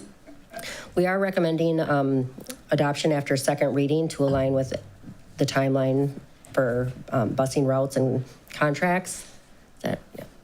And so another change you'll see in the next reading of this is the legislative changes. There were some language revisions that you'll see during the July regular board meeting. Any questions on any first readings? Okay, so first reading to sunset, 603 curriculum development, 604 instructional curriculum, 606 textbooks and instructional materials. Those are all based on the new policy 603. Policy 619, staff development for standards. The reason that this one is on for recommendation to sunset or remove is because we are currently on second reading of policy 425, staff development and mentoring, and that covers the elements of 619 that are still relevant. So there's no need to have it across two different policies. And then policy 630 grading, the reason that we're recommending sunsetting that and removing that is because it's now encompassed in policy 618. Second reading, there are no changes. Third reading, policy 609, religion and cultural observances. There's an addendum that was added to that. So after the policy committee reviews that addendum, then you guys can expect to see that back in July, but it'll be for third reading, and I'll speak to those changes at that time. Any questions on any policy related? Okay. Well done. Thank you. All right, and then the final item, which was added at the beginning of the meeting, is a discussion on the hockey arena. So, Director Zuzek?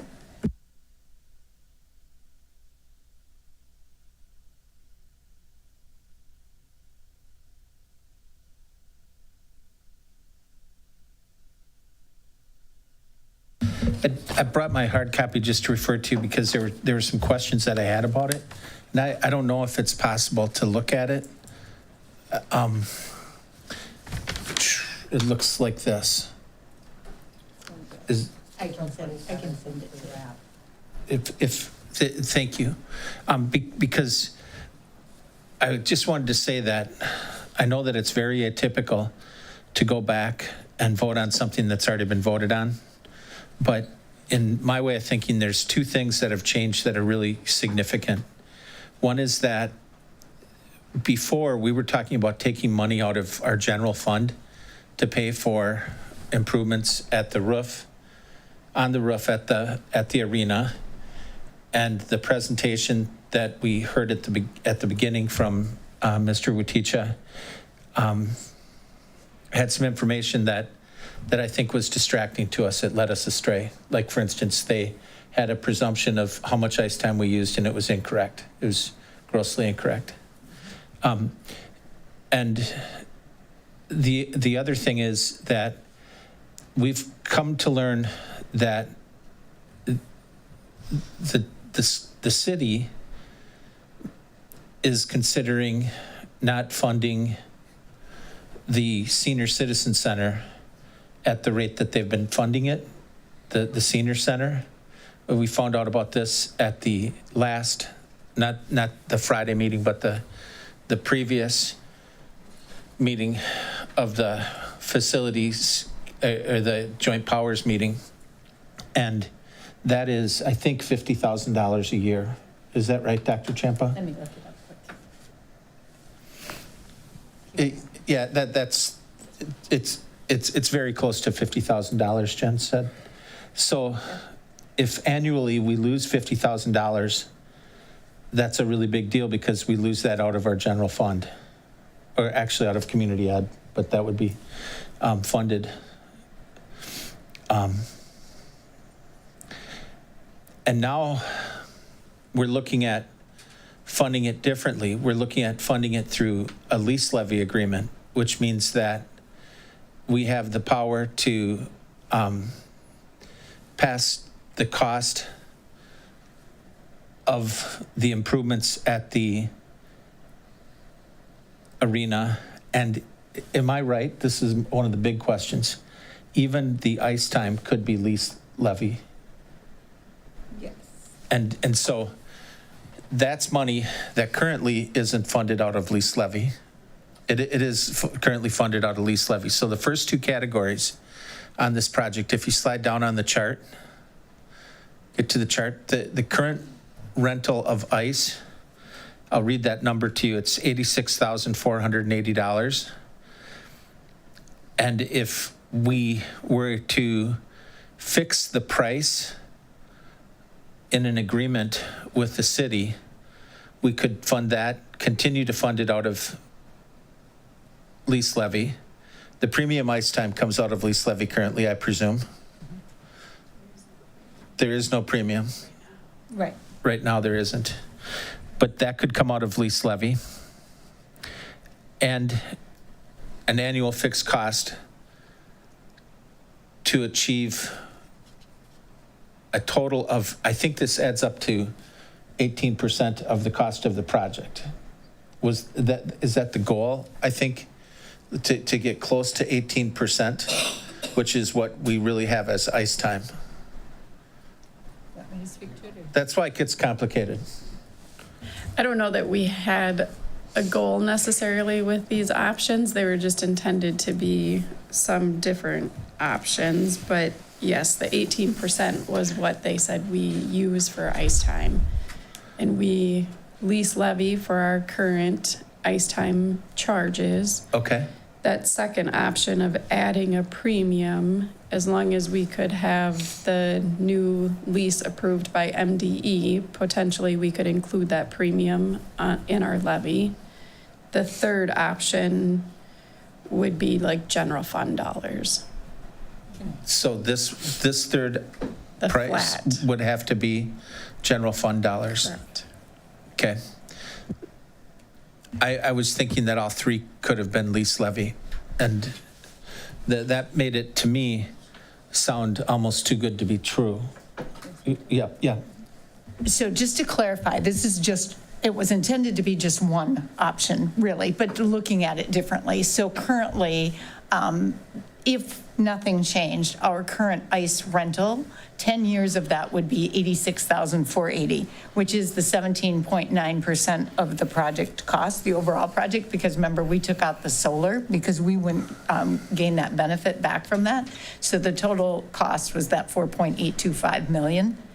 And then, so the recommendation then, if you looked at this as a recommendation, was that we would request that that payment be in lieu of what we're currently doing as ICE time. So it just would be shifting the shell, if you will. Okay. And then on top of that, though, there would be the premium ICE time of, again, over the course of 10 years would be the $26,320, which would be 5% of the project.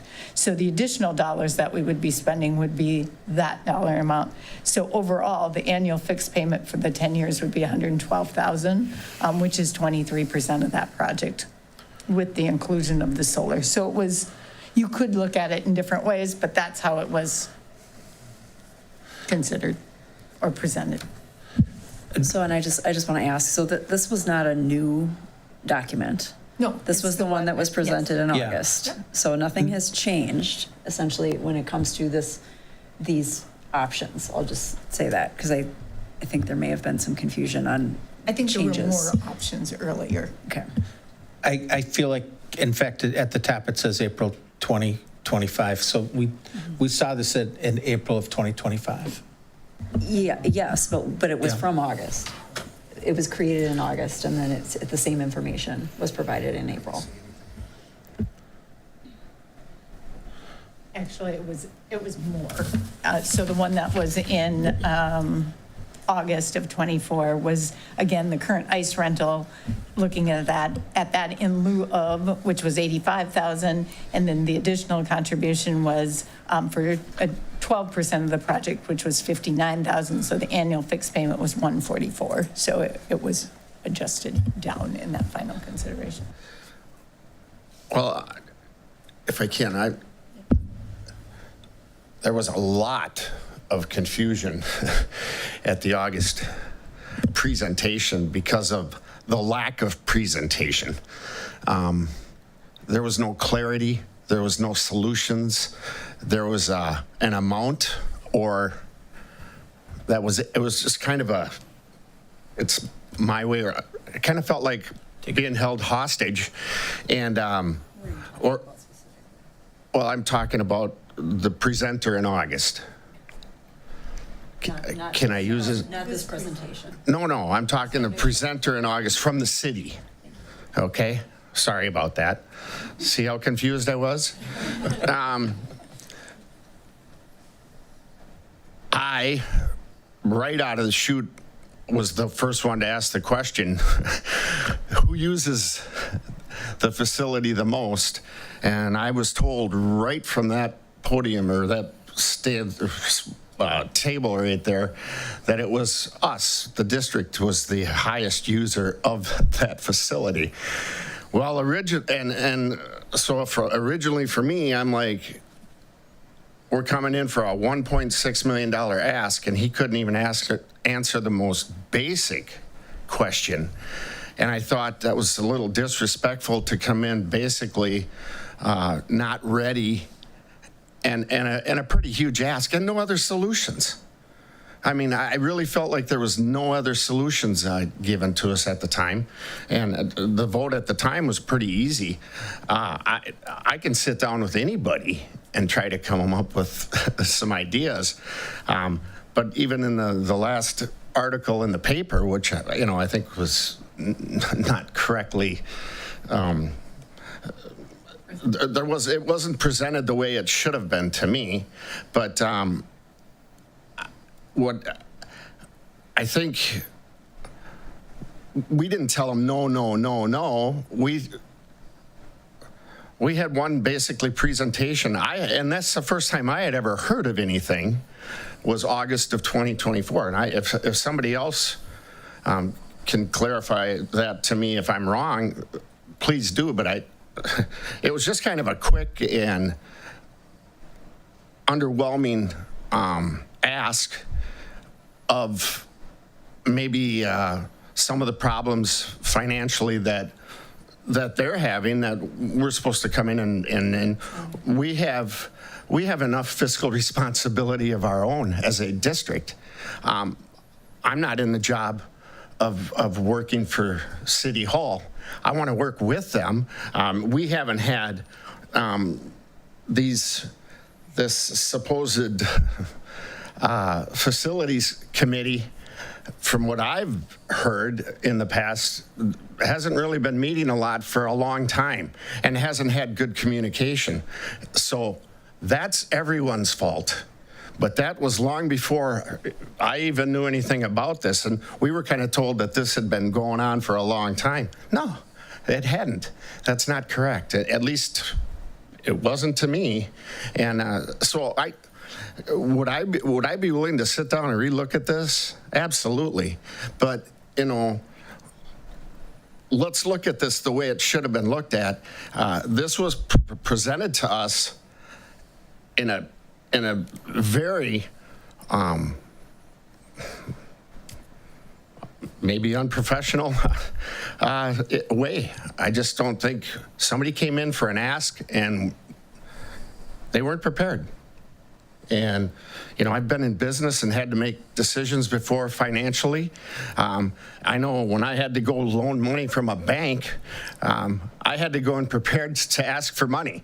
So all we ask is, hey, we want to have, and now all of a sudden they're going to cut a relationship with us, with the center.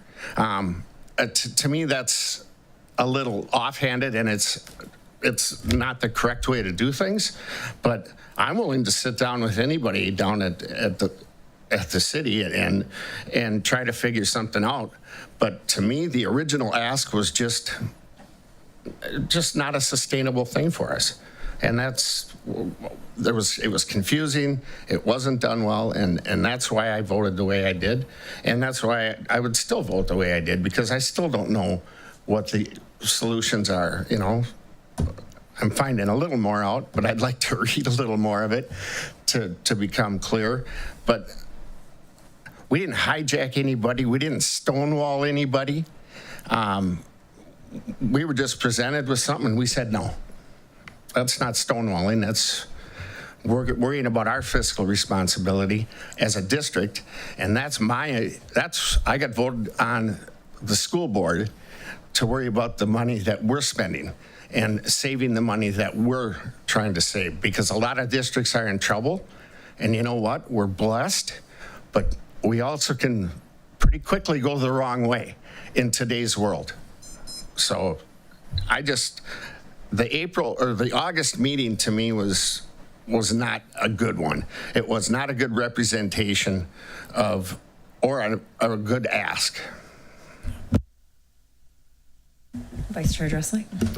So I just want to state some of the reasons why I voted against it anyways. This is an income generating business for the city, and it was an ask for us to pay for the ongoing maintenance, which historically hasn't been a thing the school district did. We have partnered with them on new facilities that benefit both the city and the school district in the past, where we did the 30-70 split, but not on ongoing maintenance of buildings that they own and that generate revenue for them.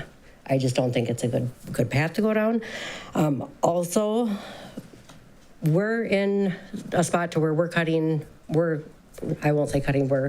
right setting or adjusting our budget to stay within our means. So to spend money or to allocate funds to this, I don't think would be fiscally responsible, and it also widens their tax base. Right now, they can only tax the city. By getting us balled into this, then they can tax the townships and all the other cities that aren't benefiting from the ice arena that's located in Hastings. Yeah, and another thing, well, this was an agreement years ago, a handshake agreement. That's what I was told by one of the council members, because I called him personally after I read the article, because I vehemently disagreed with him that we stonewalled him, and I asked him to explain it to me. But, we're here to do the right thing together, but we have to do this in a proper fashion. So And one more thing. These handshake agreements, most of the people aren't around.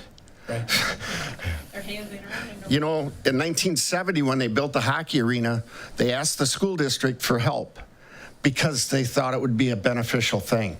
That was 1970, 71, okay? Everybody's dead, or most of them are, who were involved. I knew, seriously, I knew some of the councilmen personally back then. These handshake agreements, we don't work like that. So let's sit down, let's get something done, and I'm glad to see we're writing up some guidelines for this commission.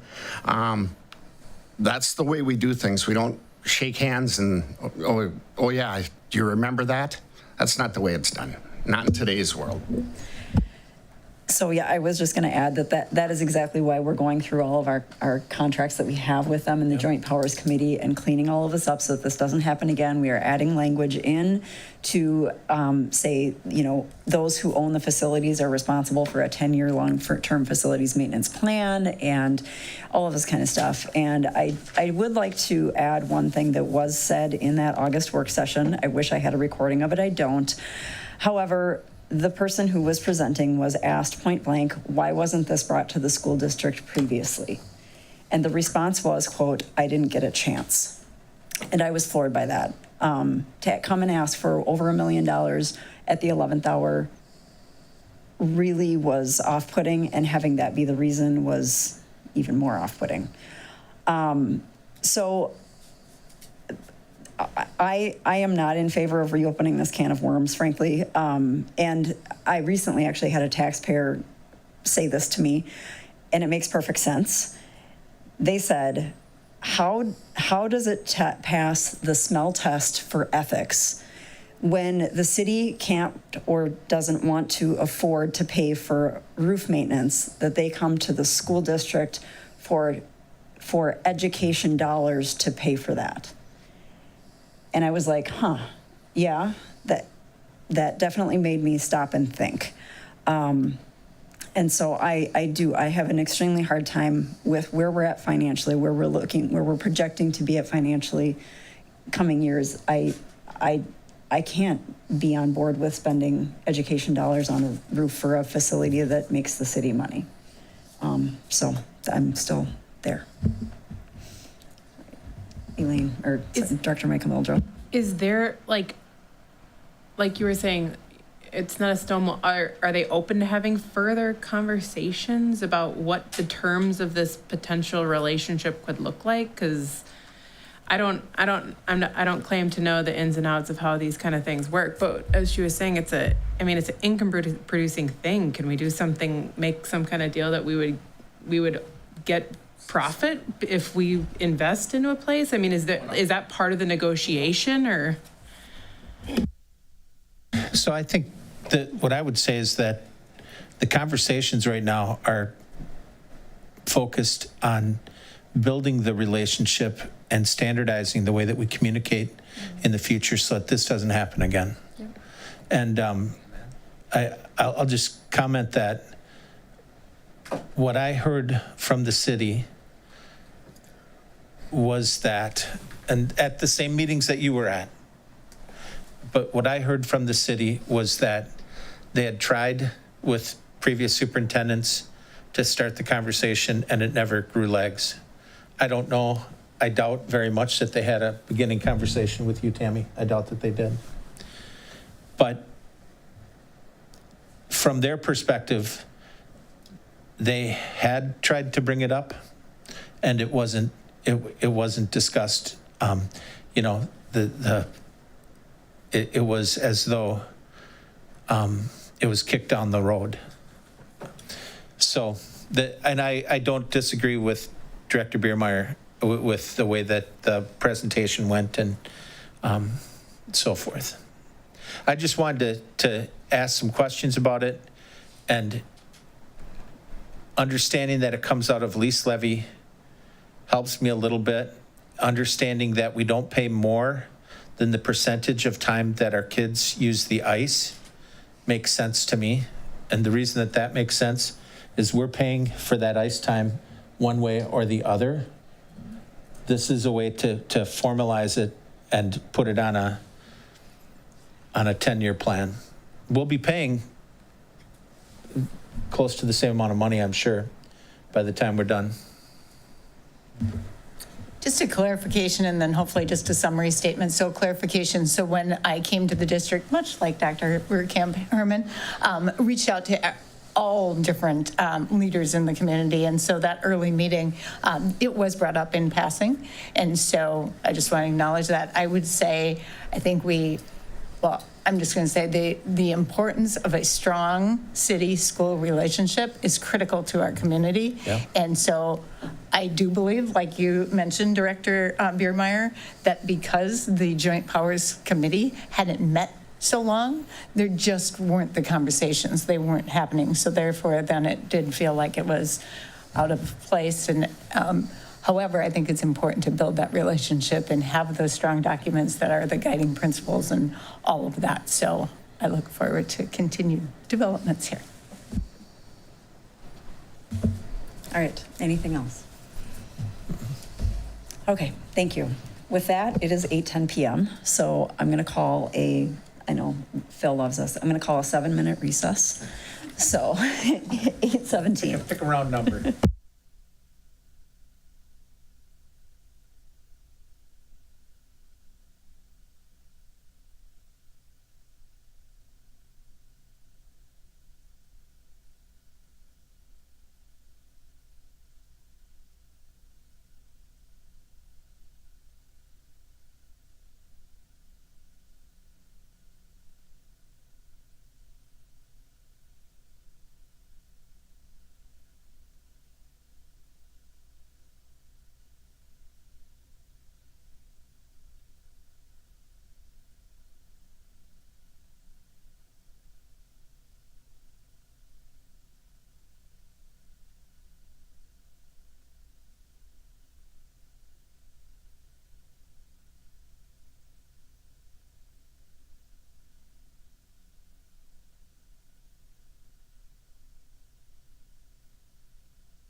All right, it is 8:17.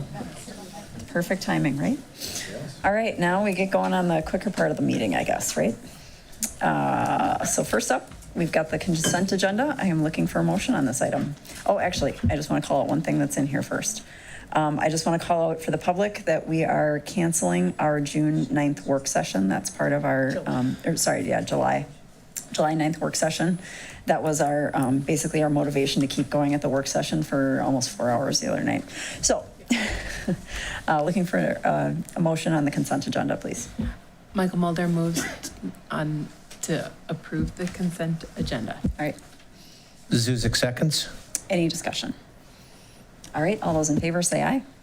Aye. All those opposed say nay. Motion passes unanimously to approve the consent agenda. And then we are on to our items for individual action. First up is a proposal for the property and liability workers' comp. Can I get a motion on this item, please?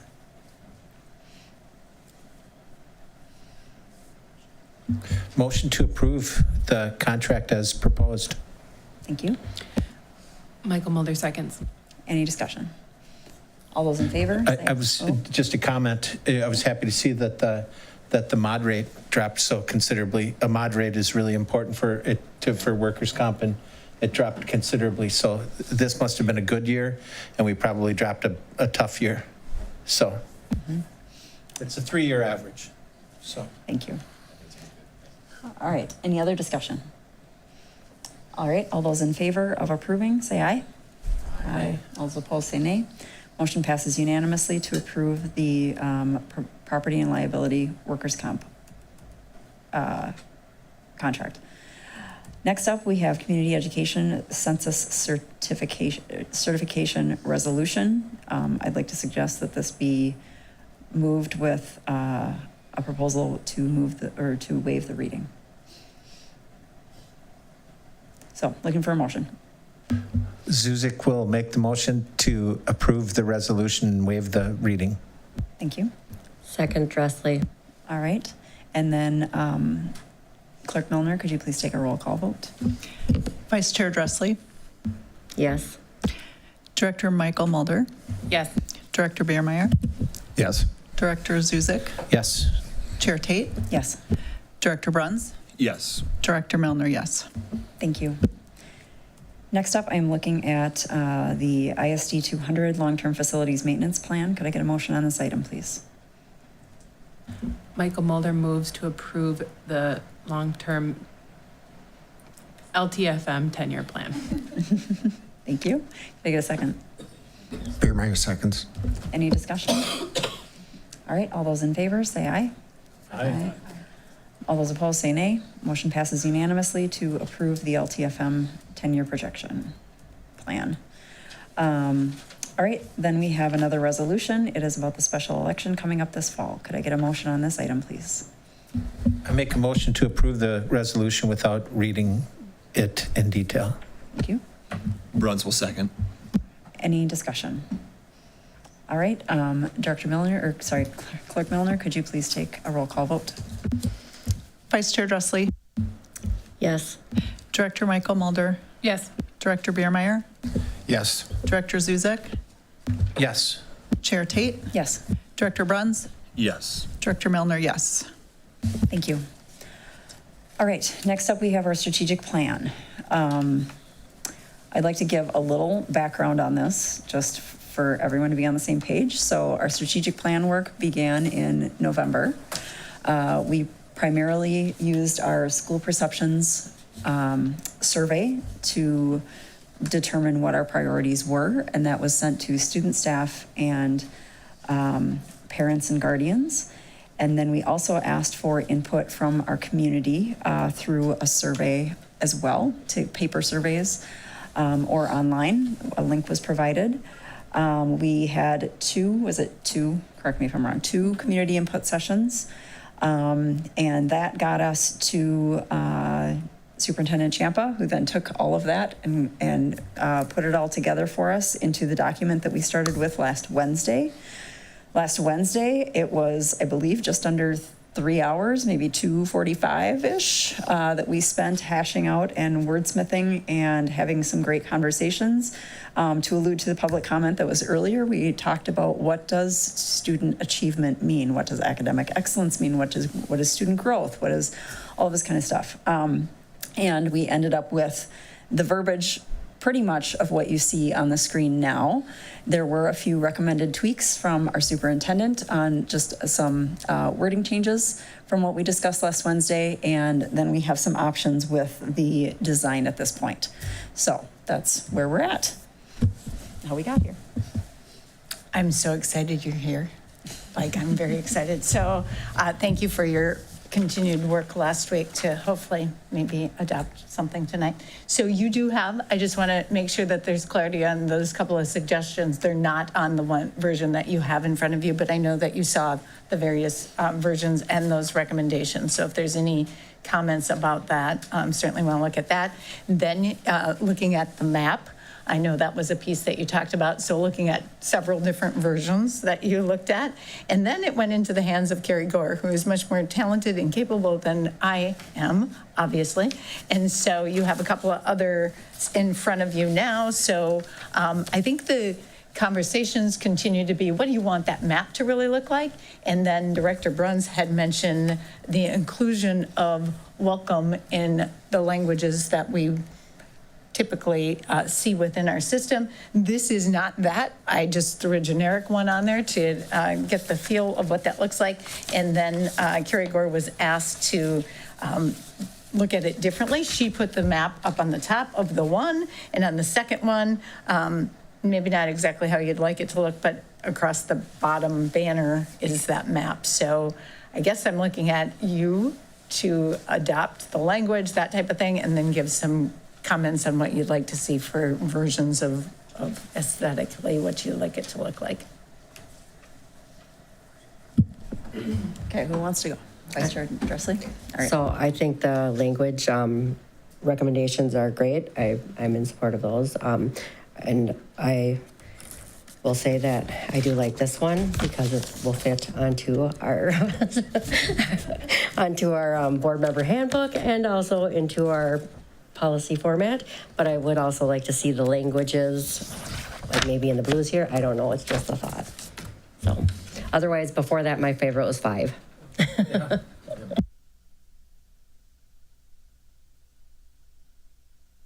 All right, other input? Yeah, right? Go ahead. Okay, that's the Yeah, same I one. like this one. And I like the map at the bottom too, and I like that it actually says all of our schools. It's really sweet. That one? Yes, okay. I have the same one with the map on the bottom part. Are we good? Okay. I like the idea of the welcome in different languages, but it looks cluttered to me. I love the idea though. So I don't know if there's another option to incorporate that or if we want it to stay the cleaner version or what. Oh, I do have one comment. Yeah. Maybe if we modify the map on the bottom just a little bit out so we're not like a subtle commentary for A1 appliance heating and air conditioning in emerald greens. But that's, I mean, they're great organizations there, but that would be my only comment.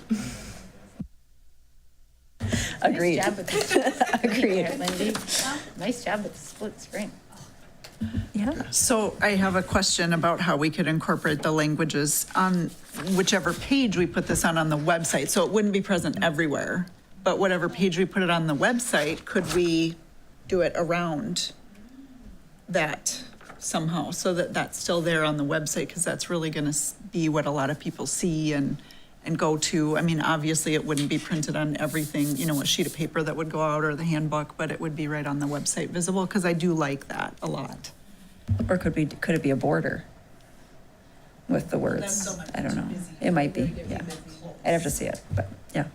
Director Bruns?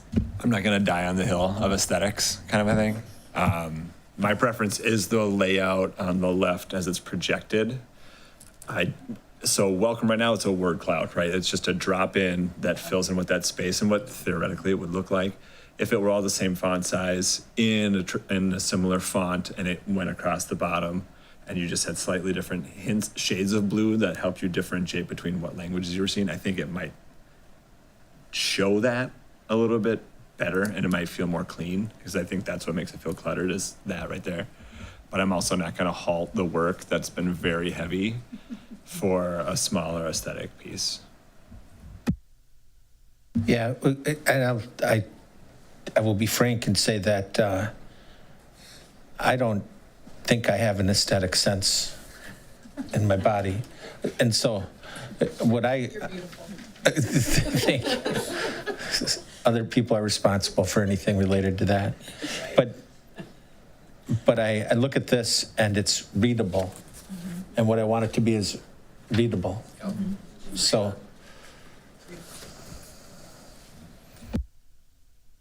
All right, any other input? Good? Yeah, I think if you want to adopt it in its language and then ask for a few additional versions to come forward, that's fine. That's the way to do it, yeah. And plus, when it goes on the webpage, it will be laid out differently. I mean, it almost certainly will be. Yeah.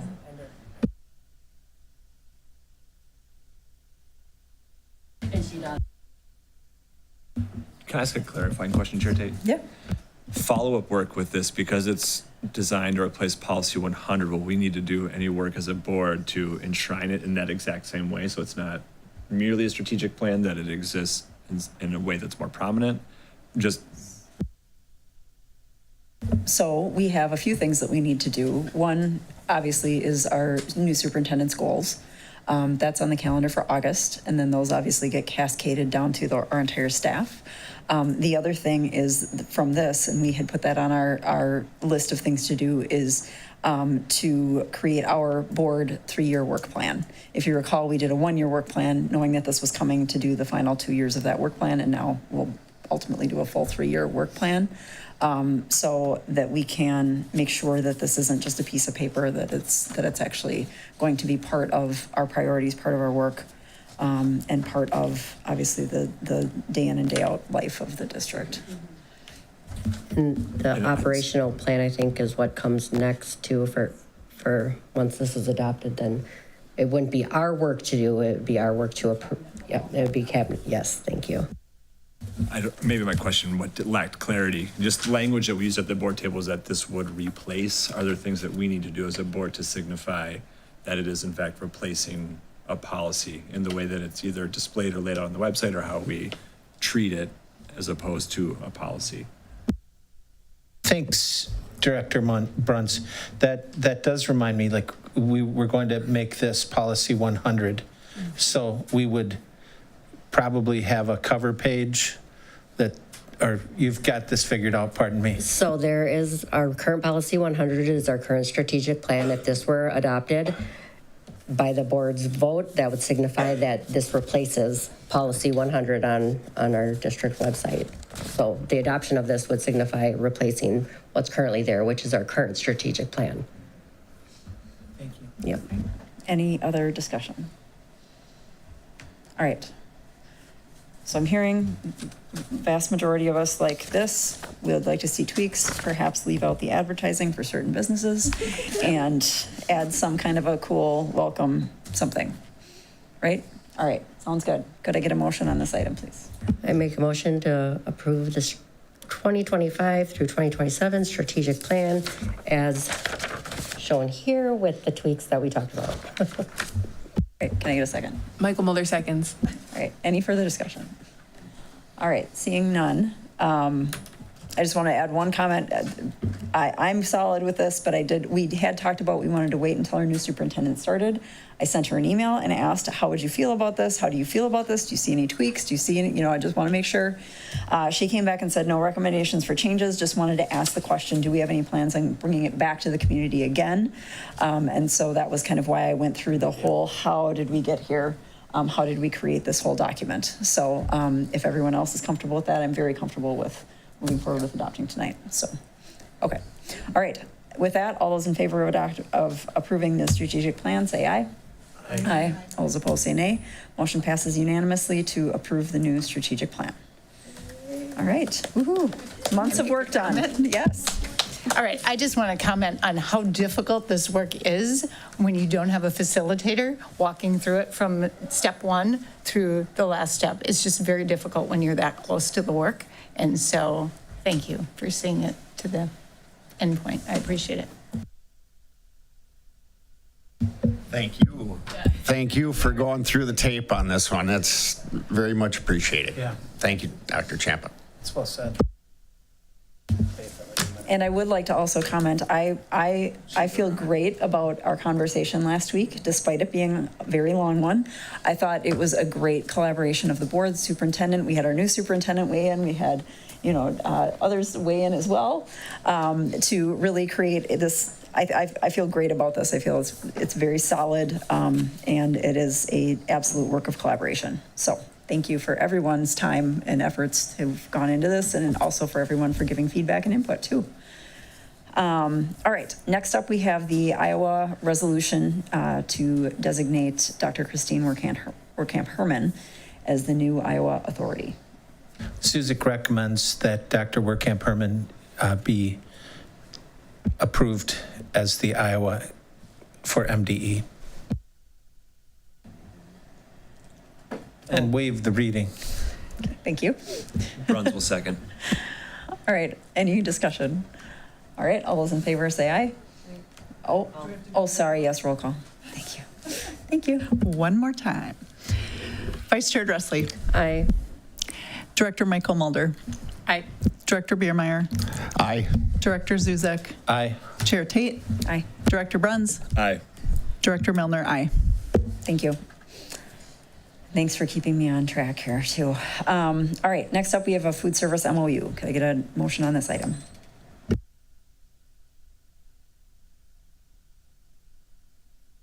I make a motion to approve the MOU with food service. Milner second. Any discussion? All right, all those in favor say aye. Aye. Aye. All those opposed say nay. Motion passes unanimously to approve the food service MOU. And finally, we have another MOU on here for the education support professionals. Could I get a motion on this item, please? I make the motion to approve the educational support professionals MOU. Milner second. Any discussion? Vice Chair Dressley? I just have a quick question. Was this considered in the budget? Okay, so it's accounted for. Awesome, that's all I had. Yep. Any other discussion? All right, all those in favor say aye. Aye. Aye. All those opposed say nay. Motion passes unanimously to approve the educational support professionals MOU.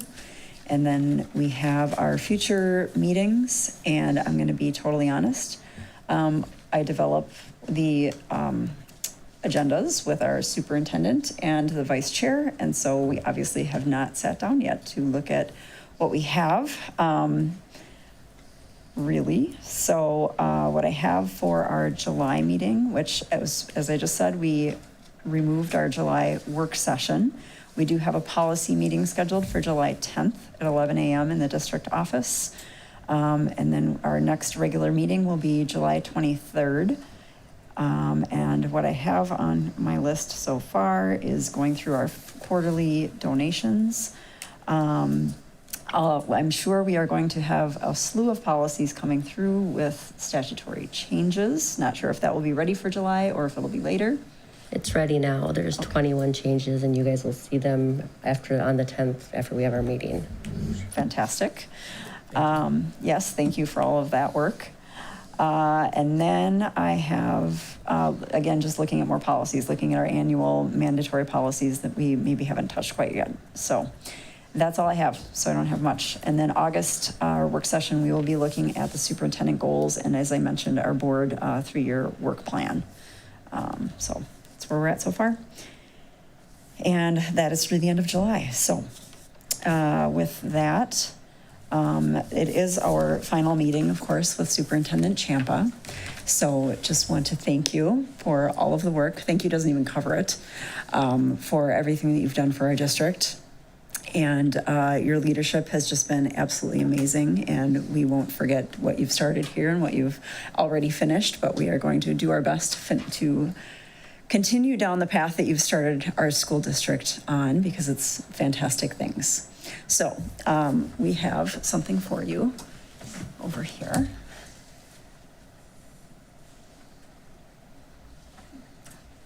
I could have used this a long time ago. This should have been moved to the first thing on the agenda. We have one of the awesome retirement blankies for you, and then I have a card under here somewhere.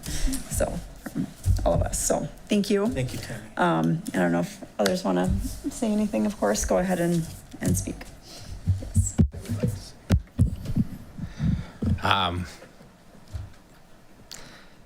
You come across elite people and people who excel and are elite at what they do, and you gain a lot from them. And I know I gained a ton from you, and just the enthusiasm and the work ethic and what you put in is, you know, I said transformational before, and that's not a word that I think you should just throw around. I do think you're that type of leader, and I just am blessed that I was able to work with you, and I'm so excited for you, and I'm excited for us to move on and move forward, because that's what we do. And as difficult as this time may be, there's a new beginning, and that's a good thing also. So, Tammy, well, Dr. Champa, thank you very much, and blessings. I didn't get to work with you a whole lot, but I'll say it's been an absolute relief and joy to hear the community sing praises about a superintendent. And I don't remember how old I am, 34. I've been here for 32 of those years, and those blessings have not been continuously, those praises haven't been continuously sung. So our community is going to miss you. And I've warned all my family down in Owatonna that they are receiving an absolute treasure. So thank you for everything that you've done for this community. Seeing Chair Tate's water bottle, for those watching online, we got to go within weeks of starting our term to the Minnesota School Board Association conference in January when we first started. And I'm an observer, so I was watching, and the one thing I've told Dr. Champa before is that I noticed right away that people don't shake hands with Dr. Champa, they give her hugs. And there's a reason for that. You've done wonderful things here, and you're going to be very missed.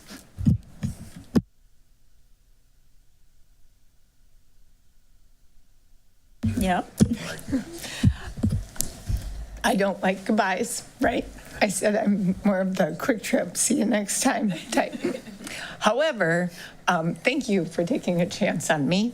The board, I know not all of you were on the board at the time, but you did. And this is not a job to me, it's a passion, and I have worked next to some of the most amazing people and have met amazing people. It's been an honor, and you are in incredibly good hands moving forward. So I will be your biggest cheerleader. So I'm excited for Hastings.